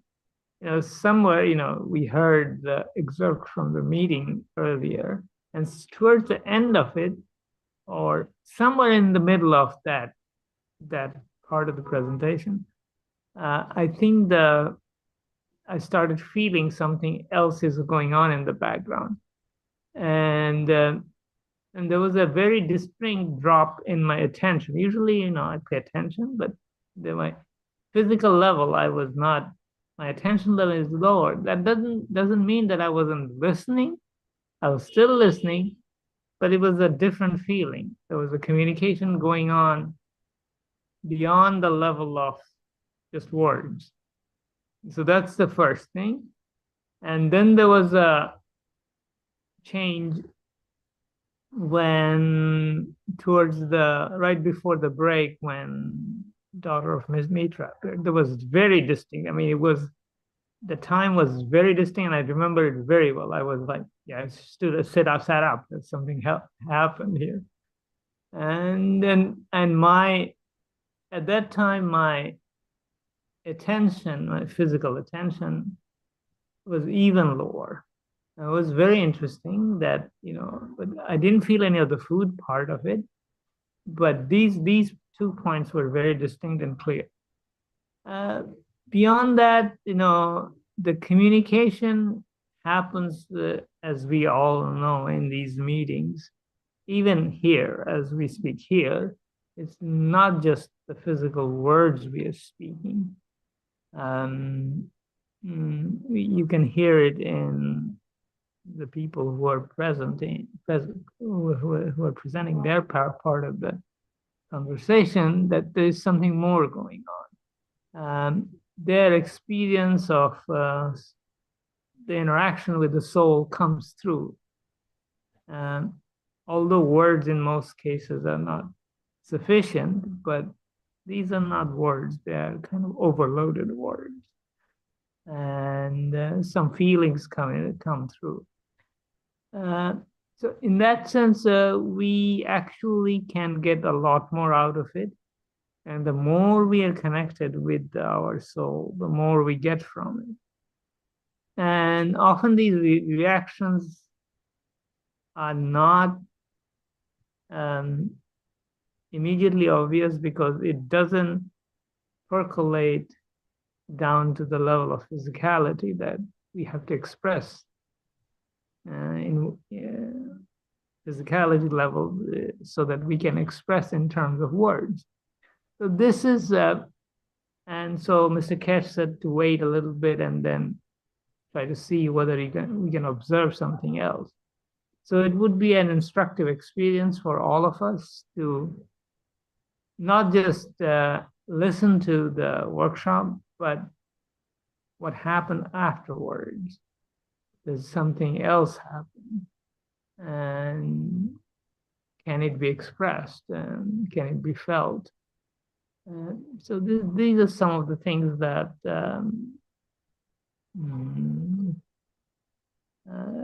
that are useful experiments or exercise for us to become more familiar with the operation of the soul. And these setups that we are going through in the Knowledge Seekers workshop is a way to accelerate this process. And as we engage more, we can achieve further acceleration in our understanding. And it's one of the things that I've mentioned earlier is that the physicality level is slow, and the soul level operates in a range of speeds we have yet to discover. But from the little I know, it's considerably faster than what we are accustomed to. So there is a speed mismatch, and this it's not necessarily bad, but as we open the barrier between the soul side and the physical side, then we can smoothly go between the two speeds. So we can exist both in the soul side as well as in the physical side. And this is very important in the sense that there is no barrier to cross. So in a sense, we can smoothly go between our physical existence and our soul level existence. And why that is important? Because then we can operate according to the universal conduct, staying even within physicality. And this is important in the sense that the soul, the life of the soul, exists here and now, even within physicality, the maturity that we talk about, we hear about, and it becomes a permanent aspect of it. So it's kind of like we exist here, but we don't exist here really. We are in the soul dimension, the CH dimension, and the physicality is there, but we choose to physically presence ourselves in this planetary environment, and as a result, some of the physical expectation or physical rules, such as, let's say, our aging process may not need to be the way we are accustomed to. Our feeding process need not to be the way it has to be. And some of the results are already in. We don't have to have food, and some of this. Some of us knowledge seekers already are practicing these kind of things. And so, yeah, we exist in physicality. And Mr. Keshe also talks about, becoming, changing hair color, skin color, and all that. And we may look different in different circumstances. So some of these we can practice in the sense of, let's say, changing our physical condition, like a disease. Instead of disease, we come to ease. So these are sort of byproduct. These are not the main feature, so to speak. It's byproduct of our experiments that we conduct to understand the science, the plasma science, in its totality. Totality means physicality as well as the soul side, both sides. So it is a comprehensive understanding, and then along with it comes the knowledge of using the plasma science. It's not in the books, it's in the field. So as we look into the field, we can discover things that we don't have to read in a book. Actually, this I mean, before I joined, I got involved with Keshe Foundation. Some of these things happened to me. And once I started listening to Mr. Keshe, this is one of the places I connected because I could see how my understanding was developing beyond the books I was reading. And so this is, it was a faint connection to the soul level, but nevertheless it was there. So, and it of course has strengthened as our understanding, as our participation with the fields have enhanced. So, you know, for example, the transfer of energy, food energy is one example that I'm very much aware of it now. There are others, and I have talked from time to time various aspects of it. And it's not just that as an entity, one of the beautiful things that Dean mentioned is that I love my soul. So, and I have talked about trusting one's soul. It's the same side, the other side of the same coin. And the love and responsibility are really the same thing in a way. So we have to carry out the responsibility of our soul, which is loving the soul, just like we do with our children. It's our relationship with our children is a very interesting aspect because we love them. We have a degree of trust with them, and then we have a detachment as well as they grow up. So all of these factors come into play in the love between the soul of physicality and soul of man. So our relationship with our children is very, at the physical level, even beyond the physical level,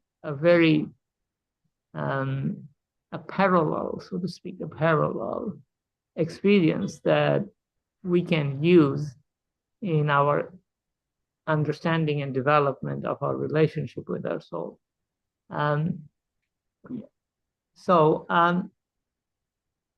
It's and in getting involved in the experiments, the interesting part is that, from my observation, is that when we come up with the experimental setup, this is how I'm going to set up my experiment and this is what I'm going to do, the speed of learning or the learning process takes on a new speed because we are engaging our soul. So we are operating at a very high speed, but the rest of us are carried at the same speed, or it accelerates. Everything accelerates and the understanding gets faster.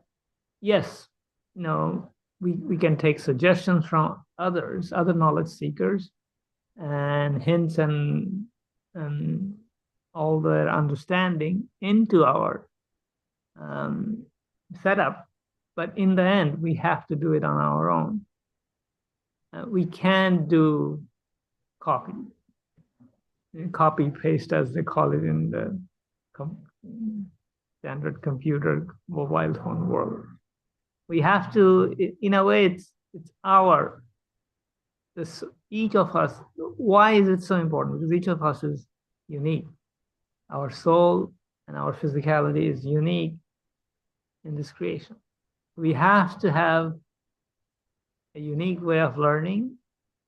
At the same time, there are people similar to us, souls similar to us, who we can relate to. So it's neither this or that.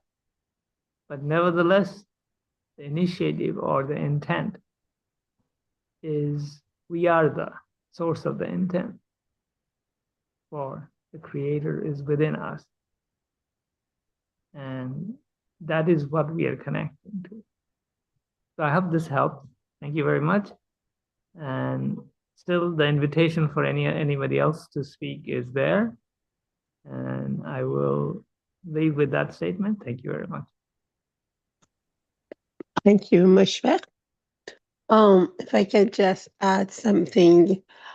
As far as last week, now that I think, at some part of the first part of teaching, it was like I am surrounded with a kind of very light smell, which absolutely was not the lavender, neither garlic, but very soft, maybe more like a light flower or banana and orange mixed together, very light. And then at some time, at the end of the first part, I felt like things are getting slowly, like the time goes slowly. Mr. Cash talks slowly. And I was wondering today, Mr. Cash wants it to make it longer. And now I think maybe that was the time when Mitra was supposed to be there. And but it was really longer for me, and I didn't see why. So, and then as far as what you said, Mosfer, about changing the color of the skin and things like that, I think the element necessary for change is to use desire, very strong emotion, very urgent emotion that very rarely we feel it. And I personally, whenever I put myself in this situation of absolutely wanted something from my heart and my soul, I feel like it happened. So this feeling of urgency, very vital need, I think is one of the reasons that can make this physical change happen by the force of emotion of the soul and physicality.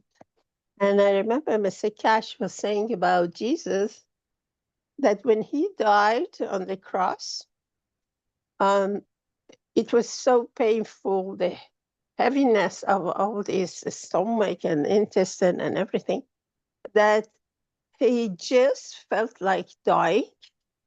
It was just the end. And then he related himself to the universal forces and then changed his physicality because he was going to be a father and he didn't want to lose that. So it was a real urgent emotion to change and to be alive. And changing, he said, because he said, I have nothing to do with these people. I don't want to be there. And so this emotion is very important when we really have a desire, a strong desire, in my opinion. Thank you.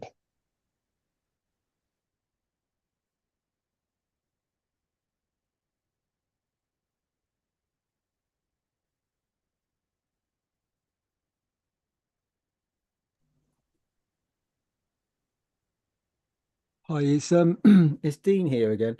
I'd just like to say a few words. Thank you, Mosfeq. Thank you, Marinez. I'd just like to say a few words. I've sensed that something happened, as we've all experienced when Mr. Keshe was testing. We weren't aware of the test until we experienced it. So for me, it's very much like you can put something as an experiment, and it can fill the fields, and for each soul to sense and experience it in a different way. And we sense that some people did, as Marina said, she got a sense of some sort of description of a smell. And other things happened. So we all experience from the experiment, when we don't know what it is, in our own way. I know Mr. Keshe said before that he would be able to, if there was an army and they were holding a gun in their hands, and he'd be able to, the whole of the army, for them to put the gun down, put the weapon down, and they would not even remember what it was for or why they were there. That's pretty powerful statements, are pretty powerful, some informations. So when you're doing it, when you're experimenting in a gentle way, elevating souls and giving to them, for them to experience, that's a real beauty. The power of the technology can completely change the whole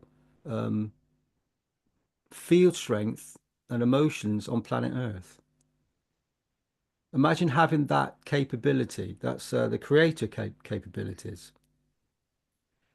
In reality, in truth, in the beauty of it, we all possess that. We all have this within us. And we're going through the process of waking up to this ability. And once we really awaken to this ability, whether the governments and the border patrols and all the others that have positions, whether they like it or not, then there's no control. There's nothing to stop. It's already taking place now. Many people have explained things very beautifully in a very simplified way. But when you can start to receive energies from a group position, from a centralized position, and it expands out and touches everybody or everything, yeah, we're all going to experience it in slightly different ways. But there are many ways to experience the beauty of this technology, this addition to what mankind's received before. It's very much like the sun, centralized sun, radiating out, and we're receiving those neutrons, those neutrinos, they're penetrating through our very existence without us even realizing. So when we connect our soul to this position, we're receiving anyway, and then we're tapping into the universal flow. So what's being brought forward is not something to be amazed at or frightened of, or all the other attributes of being present, because it's always been there. And it, as Mr. Keshe would say, we came from and we go back to. And whether that is from an atom or a universe, it's all a process that is a natural process, a creation process. And we can bring forward technologies in the correct ethos that allow this process to mature and to happen and for us to express ourselves.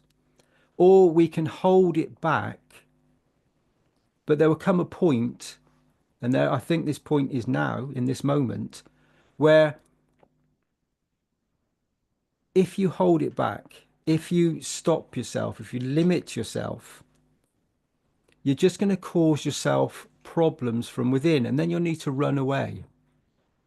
You'll need to run away from the situation. And some of us will run away in physicality, believing that we can run away. The thing is, can you run away from the soul? It's always present. So if you just if you just are present with that thought for just one moment, then you realize how absurd it is to try to control any situation. It's a position of an emotion, what was been spoken about a lot today. It's an emotion of need. It's taking. And when we simplify all of this down, everything, it's all about energy transfer. You're either receiving or you're giving. You're either magnetical or gravitational. It's like the sun. You can receive the energy from the sun if you connect. If you do not wish to and you take no notice, then you still receive, but in a totally different way. Then it's more of a functioning thing and you're unaware of it. And I think this is a process that humanity is going through in these moments. So for me, the transmutation, we're all part of it. We have no choice. And we can't run away from it. It's part of us. It's part of us. So, and it's not just human beings. And this is what that's always amazes me is it's the human aspect of this creation we think was so important. What about all the other souls that are present, that are created? Whether they are vertical friends, as Mr. Keshe would say, the plants, or the horizontal friends, the animals, and all the other countless souls that we were unaware of in the environment. Mr. Keshe said before that we have a condition where we have beings that live in the atmosphere around us, above us, and they rain down fields on us, and we think we're the top, the very essence of creation. We have an ability to know from our understanding, and our understanding of the reality of what we are experiencing is coming through universal ethos and conditions that are present and being taught for humanity drip by drip, bit by bit, step by step. And we are receiving it. And we can't walk away from this one. We can't run away. We can't physically. Where do you run to? One side of the planet to the other? What do? You go into a cave, or where do you go? What do you do? Where do you go? So you can't run away from the soul. So be present with the soul. Make peace. Make peace with the energy of yourself. It's never too late. Thank you, Mosfek. Thank you, Mehran. I think that's all I have to say for now. Thank you. Thank you, my dear Dean. Thank you so much. I have not been in the session, but the soul works this way. It is working from years, and the enhancement has begun when I have seen the first interview of my Messiah Shriman MTK, and I was at that time I was like, oh, my Messiah, and then there were the tears in his eyes when he was talking about humanity. And I was just collapsed, like, my Messiah, he has tears. And I cried. And then after 2 days, I started to understand the message, the light he showered to all humanity. And I stand up and I received the light. I understood. I really, really started to understand. So then I was like, a frog in the well, all the world in the well, deep, deep well, all the consuming, all the poison, jumping, seeing the open side of the well. Oh, nothing there.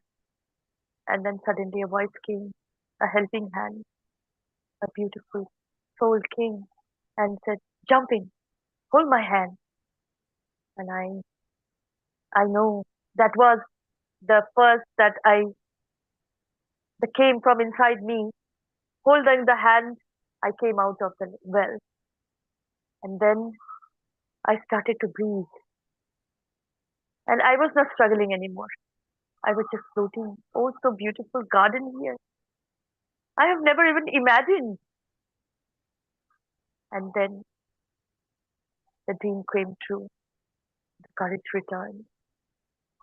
And the courage said, in the well, when I used to make these beautiful handkerchiefs with rose on it, They said, oh, the housewife, all the housewives do that all the time. You know, you should be known, and a married woman should be known. You know, this is not an art anymore. This is simple. Anyone can do that. But in the realm outside of the well, I was so much appreciated that I have get this courage to say, this is me. This handkerchief is I made with so much love to give, so that when I give to somebody, he or she will feel the love too. And I'm proud of it. I'm an artist like that, you know.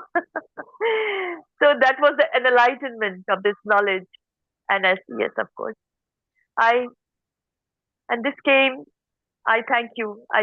Gratitude, gratitude to all the beautiful, beautiful teachers of Keshe Foundation, the team, Keshe Foundation.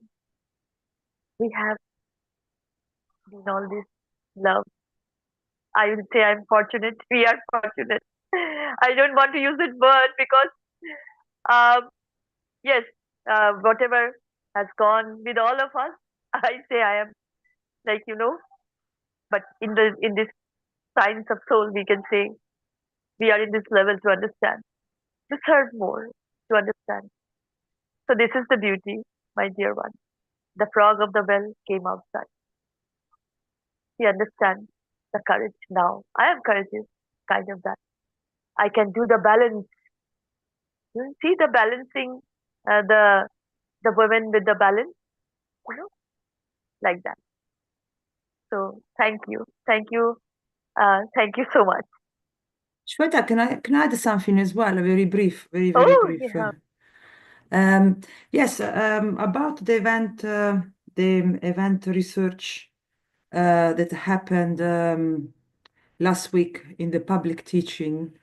First of all, I just had a computer, so I was not on a mobile phone. And I also had headphones, and I had no microphone. So, and usually they require you to have a microphone. If you go into this monthly session, they will require you mobile phone and headphone with microphone is a must. No, in the past, it was a must in the past transmutation session.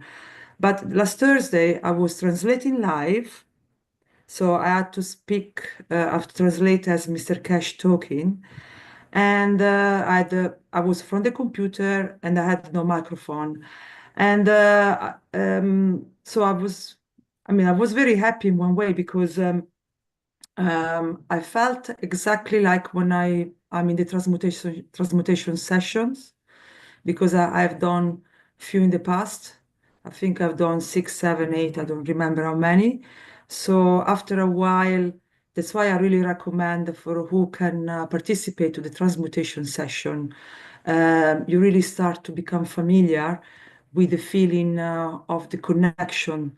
And you know, when you connect with the central energy system that we call him soul of the man, you can really start to be familiar of the connection. And also we call him also fourth son or second son. You start to recognize the differences of the different feelings. And last Thursday I had exactly the same. Actually, it was much more intense for me because at the beginning I felt very tired. It was very unusual. It was a tiredness. It was not possible at the time of the day, so I recognized it was unusual. So this make me think. And then another things I noticed after the session, then when we doing this connection 9 o'clock, you know, when we recommend everyone to connect at the soul level at 9 o'clock from all over the world. Since Thursday, this 9 o'clock appointment, they also become very, very strong. Like if I'm again in a transmutation session. So I start to recognize this learning process that we are doing, and I start to recognize that actually something is is growing, is happening. So it's like you know, when you're going into the gym and you practice something, or maybe when you for example, as an exercise, even awareness exercise, where, for example, at the beginning, you have to feel, I don't know, your big toes or your small toes, and maybe initially you don't feel them, but when you practice daily, then suddenly you can start to feel the big toes more clearly. Then you start to feel the second toes more clearly. So I start to something similar where through practice over a period of time, you start to feel things more easily, and then you recognize also the differences of the feelings. And this is very important because the more we feel, the more we can feel, the more then we have a say on what we want to do. We can direct those feelings and we control these feelings better. So I make an example for the toes, no? So if you think about, if you try to feel your first toes, and you can feel it, then as if I said to you, can you move your four big toes, just your big toes, not the other four toes of the foot, and at the beginning you will be able to move it only if you can feel it. If you cannot feel your big toes, you will not be able to move it. The same with your little toes. Your little toes, you will not be able to move it until you can feel it. Only when you can feel it, you will be able to move it. So I feel a transmutation exercise for me are a little bit like this. The more you feel, so the more you feel the feelings of the central energy system of our body, then eventually we will be able also to feel the differences of the first sun, second sun. So the soul, you know, different feelings or different sensation. The more we get better and we get more, good on feeling and recognize sensation and then replicating them, then I think eventually we'll be able to use them as we want. So we will be able to do this switch where we're going to be able to live both dimensions. So you will be able to feel the physical body, and then you will be able also to feel the non-physical aspect. And therefore, then you will be able to decide when to feel one, when to feel the other, how you want to direct the whole situation, depending what the action or whatever. But I think you understand. So for me, yesterday, so for me last week was very, very important for this reason, because I noticed that first of all, the new development of the machinery, it become more and more advanced, because now I don't need anymore the headphone with microphone. I don't need anymore the mobile to feel that. And I hope that many, many people will listen the workshop of last week and give a good feedback to Mr. Keshe and the Keshe Foundation, so they have a more clear of many people, whatever the feelings, so they will understand the full potential of the machine.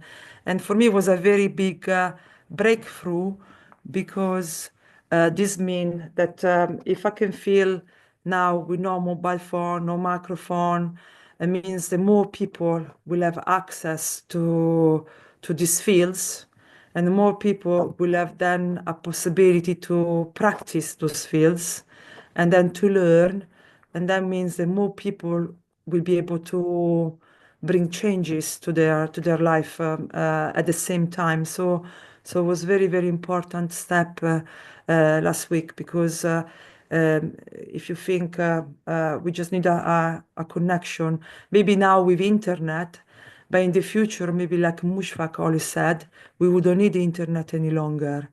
That's why also I think it's important to practice, for me, the 9 o'clock appointment or the Wednesday 6 o'clock, because it gives you a chance also to practice without the internet connection, without the transmutation session, but just between all of us, because we have defined a date and a time where we know that everyone is connected without the internet connection. So all this practice, I think they're very, very fundamental for us if we want to then learn to use the fields and not just things that we can see, we can touch. Thank you so much.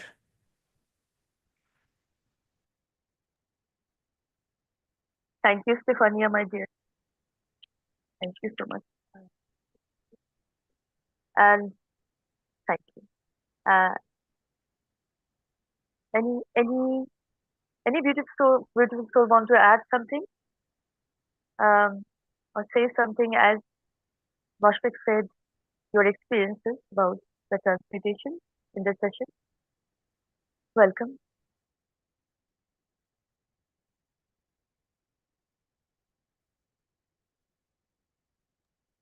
Let's move to the next one because I think so. This is our invitation for the transmutation test that is conducted every month on the third Friday of the month. That's coming up for October. So we invite people to participate in it. And you have to pay $600 to get connected with the system. And you have to, generally you use 2 headphones with a splitter. And but this requirement varies from meeting to meeting, and usually there are small session with a few people in it, so that there is a better monitoring of what's going on. And this is part of this learning experience. And it's not just a learning experience, but it is also the development experience for the Keshe Foundation technology team who are developing these in this enhancement unit and associated technologies.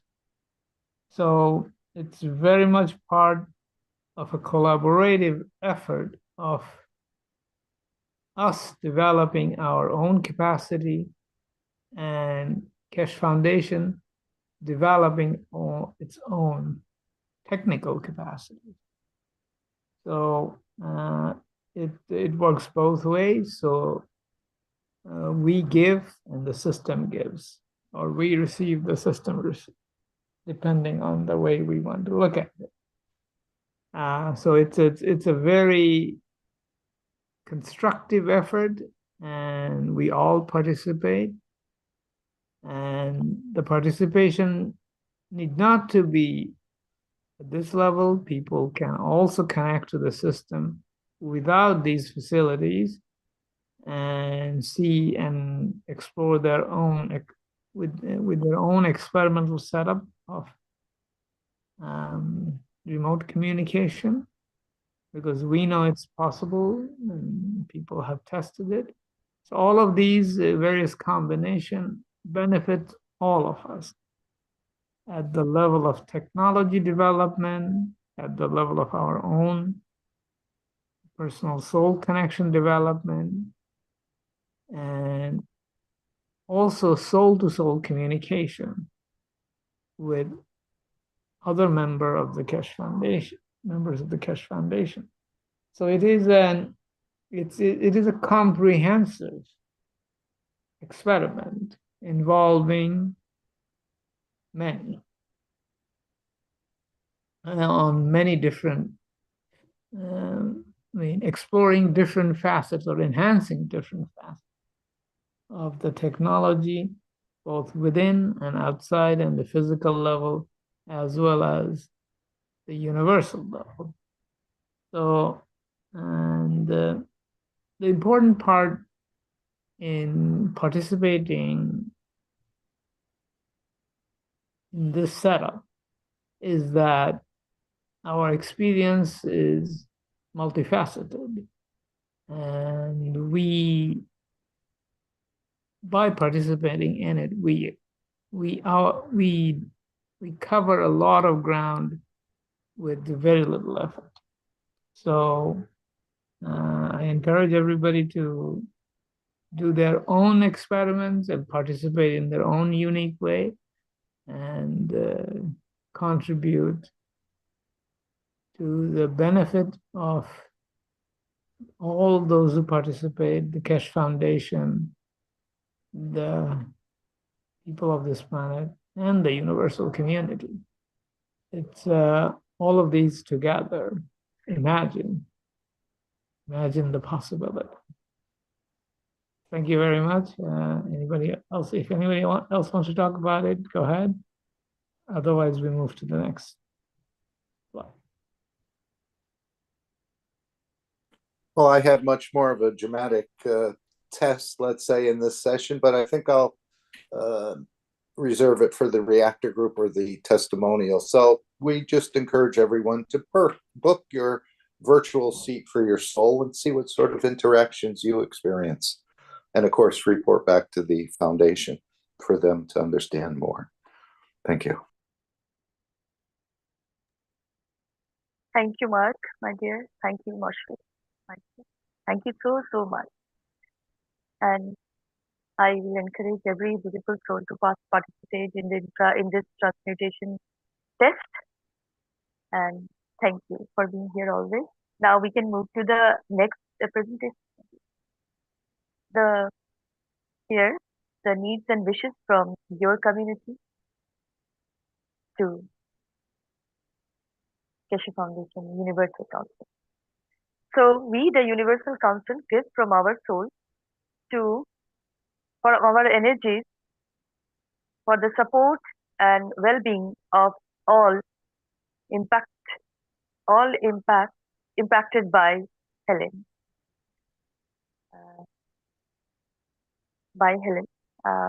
In America, of course. And we are present, dear one. We are present. Today, I want to briefly touch on something in this community section. We have talked about various communities.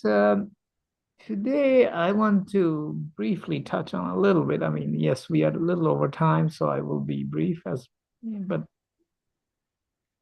the community that I want to touch on is the community of stones. Mr. Keshe mentioned about these stones and the soul of the stones and all that.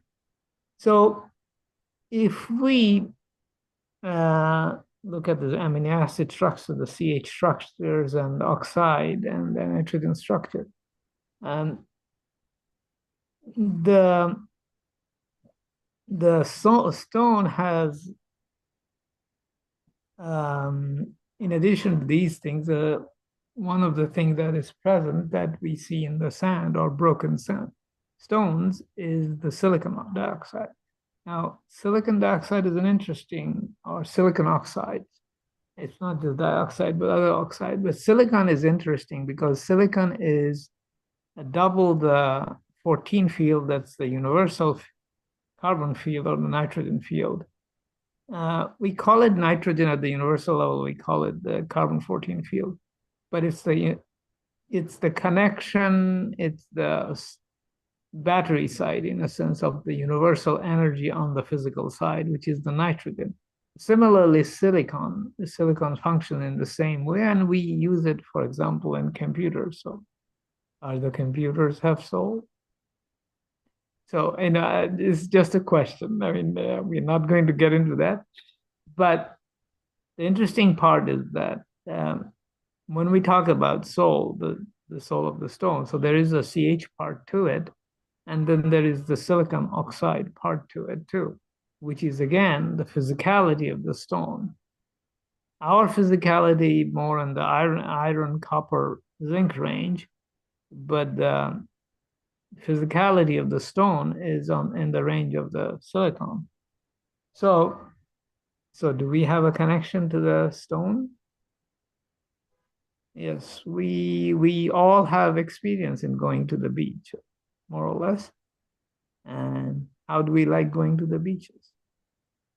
Sandy beaches. Even desert feel has its own unique feeling. Those who are used to desert. So we do have a connection, much like going to the forests. On the cave structure is another example where we can feel the feels of this community of stone or the sand is the same thing. So this is a community that we haven't talked about. I just wanted to mention briefly about them because we talk about, let's say higher life form, but these two are souls. Do we have connection? Yes, we do. Can we connect with them even deeper, in a deeper way? Yes, we can. So what are we waiting for? Thank you very much.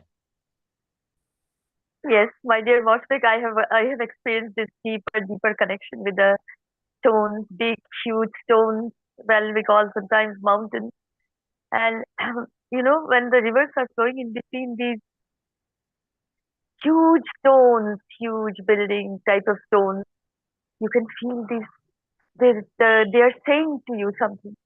They are conveying a message. And sometimes I feel very mysterious about that. Like why I want to touch them. They wanted me to touch them, you know, and this is the beauty. Yes, of course, I have been through this experience, and always there is this, we call them stones, but as you have told, you have given this, you said that yes, they have this beautiful soul inside them. They are always giving this message. Like, they are giving this message from ancient times that there was this the whole history around it, you know, like a history, like a level we can float. We start to. I had this experience with the stones around, and I always fascinated with them. I make a CO2 decorating piece. I put the stones from the sand around that. I always well. I also became healer, kind of that, putting the stone around a person. And with the neem branches, I used to heal them because I have trust in the stones. Thank you. Thank you, my dear Moshfik. Thank you. Any beautiful souls here want to say something? Anything you want to say, my dear? Yes. Thank you. Welcome. Suswagatam. Sweta, thank you. It's Dean again here. So I'd like to, the needs and wishes. So the UC, they bring forward the beauty of the soul and they connect the souls together and they formulate a wish. And the collective souls, one soul, then releases this beauty onto planet Earth. And everything is connected. Everything. Every single plasma, which is everything, from an atom to a universe, has a connection. Time, place, and position, emotion, emotion. Spinning or not, everything's connected. So when we see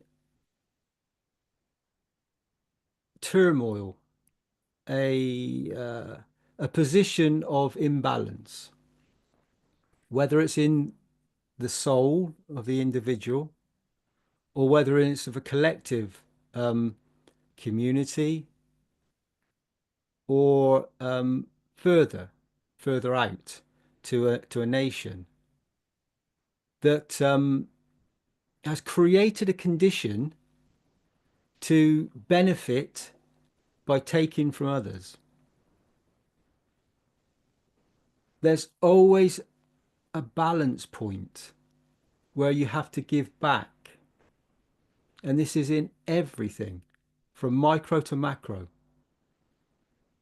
And we see all these positions, all these things, all these weather patterns and other things happening all around the planet Earth. And Mr. Keshe has explained it as that there was a cosmic event. And we have others are saying that it's weather manipulation, and others saying it's normal.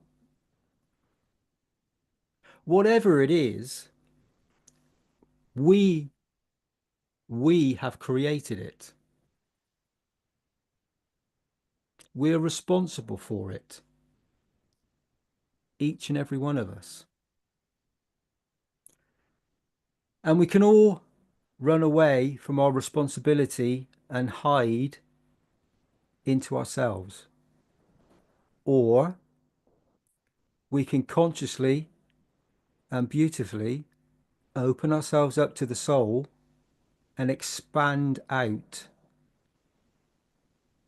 and create a new condition. And the more that we find this transmutation interaction taking place between the souls, the less we will have of this out of balance condition created by a time, place and position that is a memory and already gone. So in this moment, if we come into this sphere of beauty now, and it takes an instant, a microsecond to correct everything. If enough souls come together and make it happen in this moment. And the responsibility is on a individual level, a soul level. But remember, the soul is the collective of all the souls.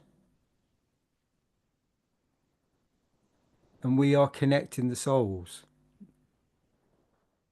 bit by bit.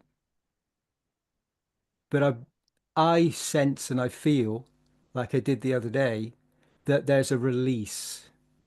There's a new field strength that has happened, a new understanding. And everything with plasma, when you create a plasma, it's 10 to the power of thousands.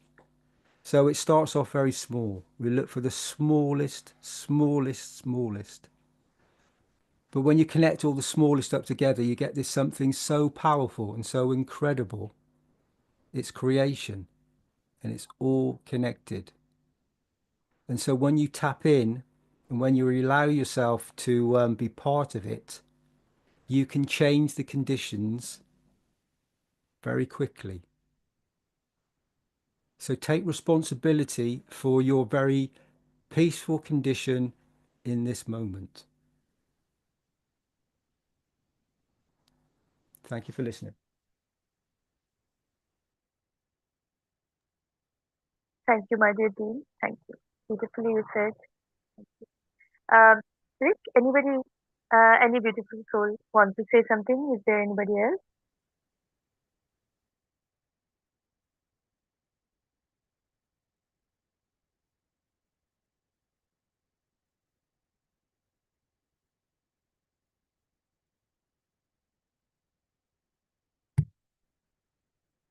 I don't see anything in our message system here. I guess we can go on. Yeah, all in love. Unconditional love, I will say. With the words, then, of course, we don't need words for that. Sharing each other love in soul connection. Thank you. Thank you, dear beautiful souls. Now we are here to serve, not to be served, my dear beautiful souls. And you understand. Now we understand the Universal Council and join, love, follow, jump in to Keshe Foundation. Welcome, welcome, welcome to the beauty and totality, to the universal energy, to the beauty of Keshe Foundation. Welcome, welcome, welcome to the beautiful, beautiful, beautiful energy of all universal souls we are. All souls in existence, my dear beautiful souls. All. Welcome, welcome, welcome to this new creation of peace, love, and light. fill yourself with light, love, and peace. Thank you. Thank you for being here always, always, my dear. Thank you. Gratitude. And all the love always. Salam, namaste, salam.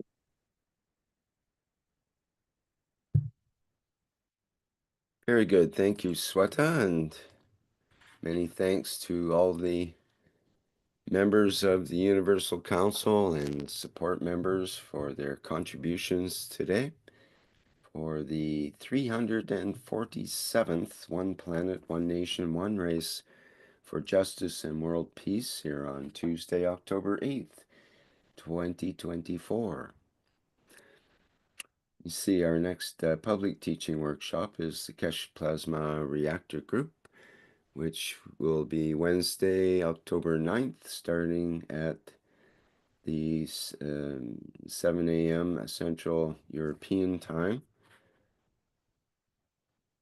And let's see, I got this wrong here. I think you have the testimonial meeting coming up next Monday, Rick. Thank you for that reminder, Mark. Yes, indeed. And the testimonials meeting, what is it, 14th, or let me see here, 14th, yes. Monday the 14th is the public meeting for testimonials, and we invite people that have had an experience of the plasma technology. That's an excellent opportunity to show and tell your experience, and in that way it's kind of a way to pay back for the opportunity to have such experiences as well. And we share with language translations when necessary, and it's always a very interesting and amazing actually workshop. So please consider contributing to that or attending as a witness as well. And again, that's at the 8 p.m. Central European summertime on Monday the 14th. Okay, I think that wraps it up here. Let's And then please consider the dance and the clap, my dear beautiful souls. Be enjoy always. Thank you. Yes, indeed. Thank you, Sweta. We go out with our usual clap and dance show here. And thank you, everybody, for attending today's workshop. And see you in the next public teaching workshop, perhaps. Bye for now.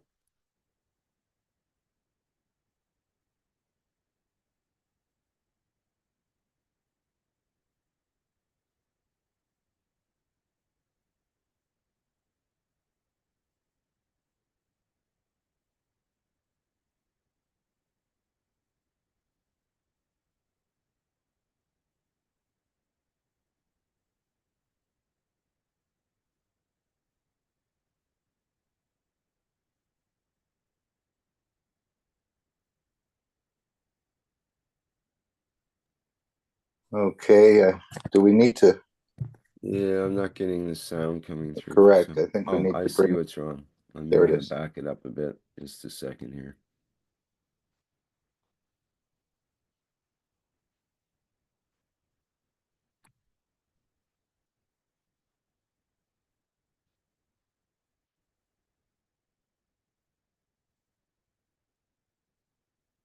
Okay, let's try that again with the sound levels up.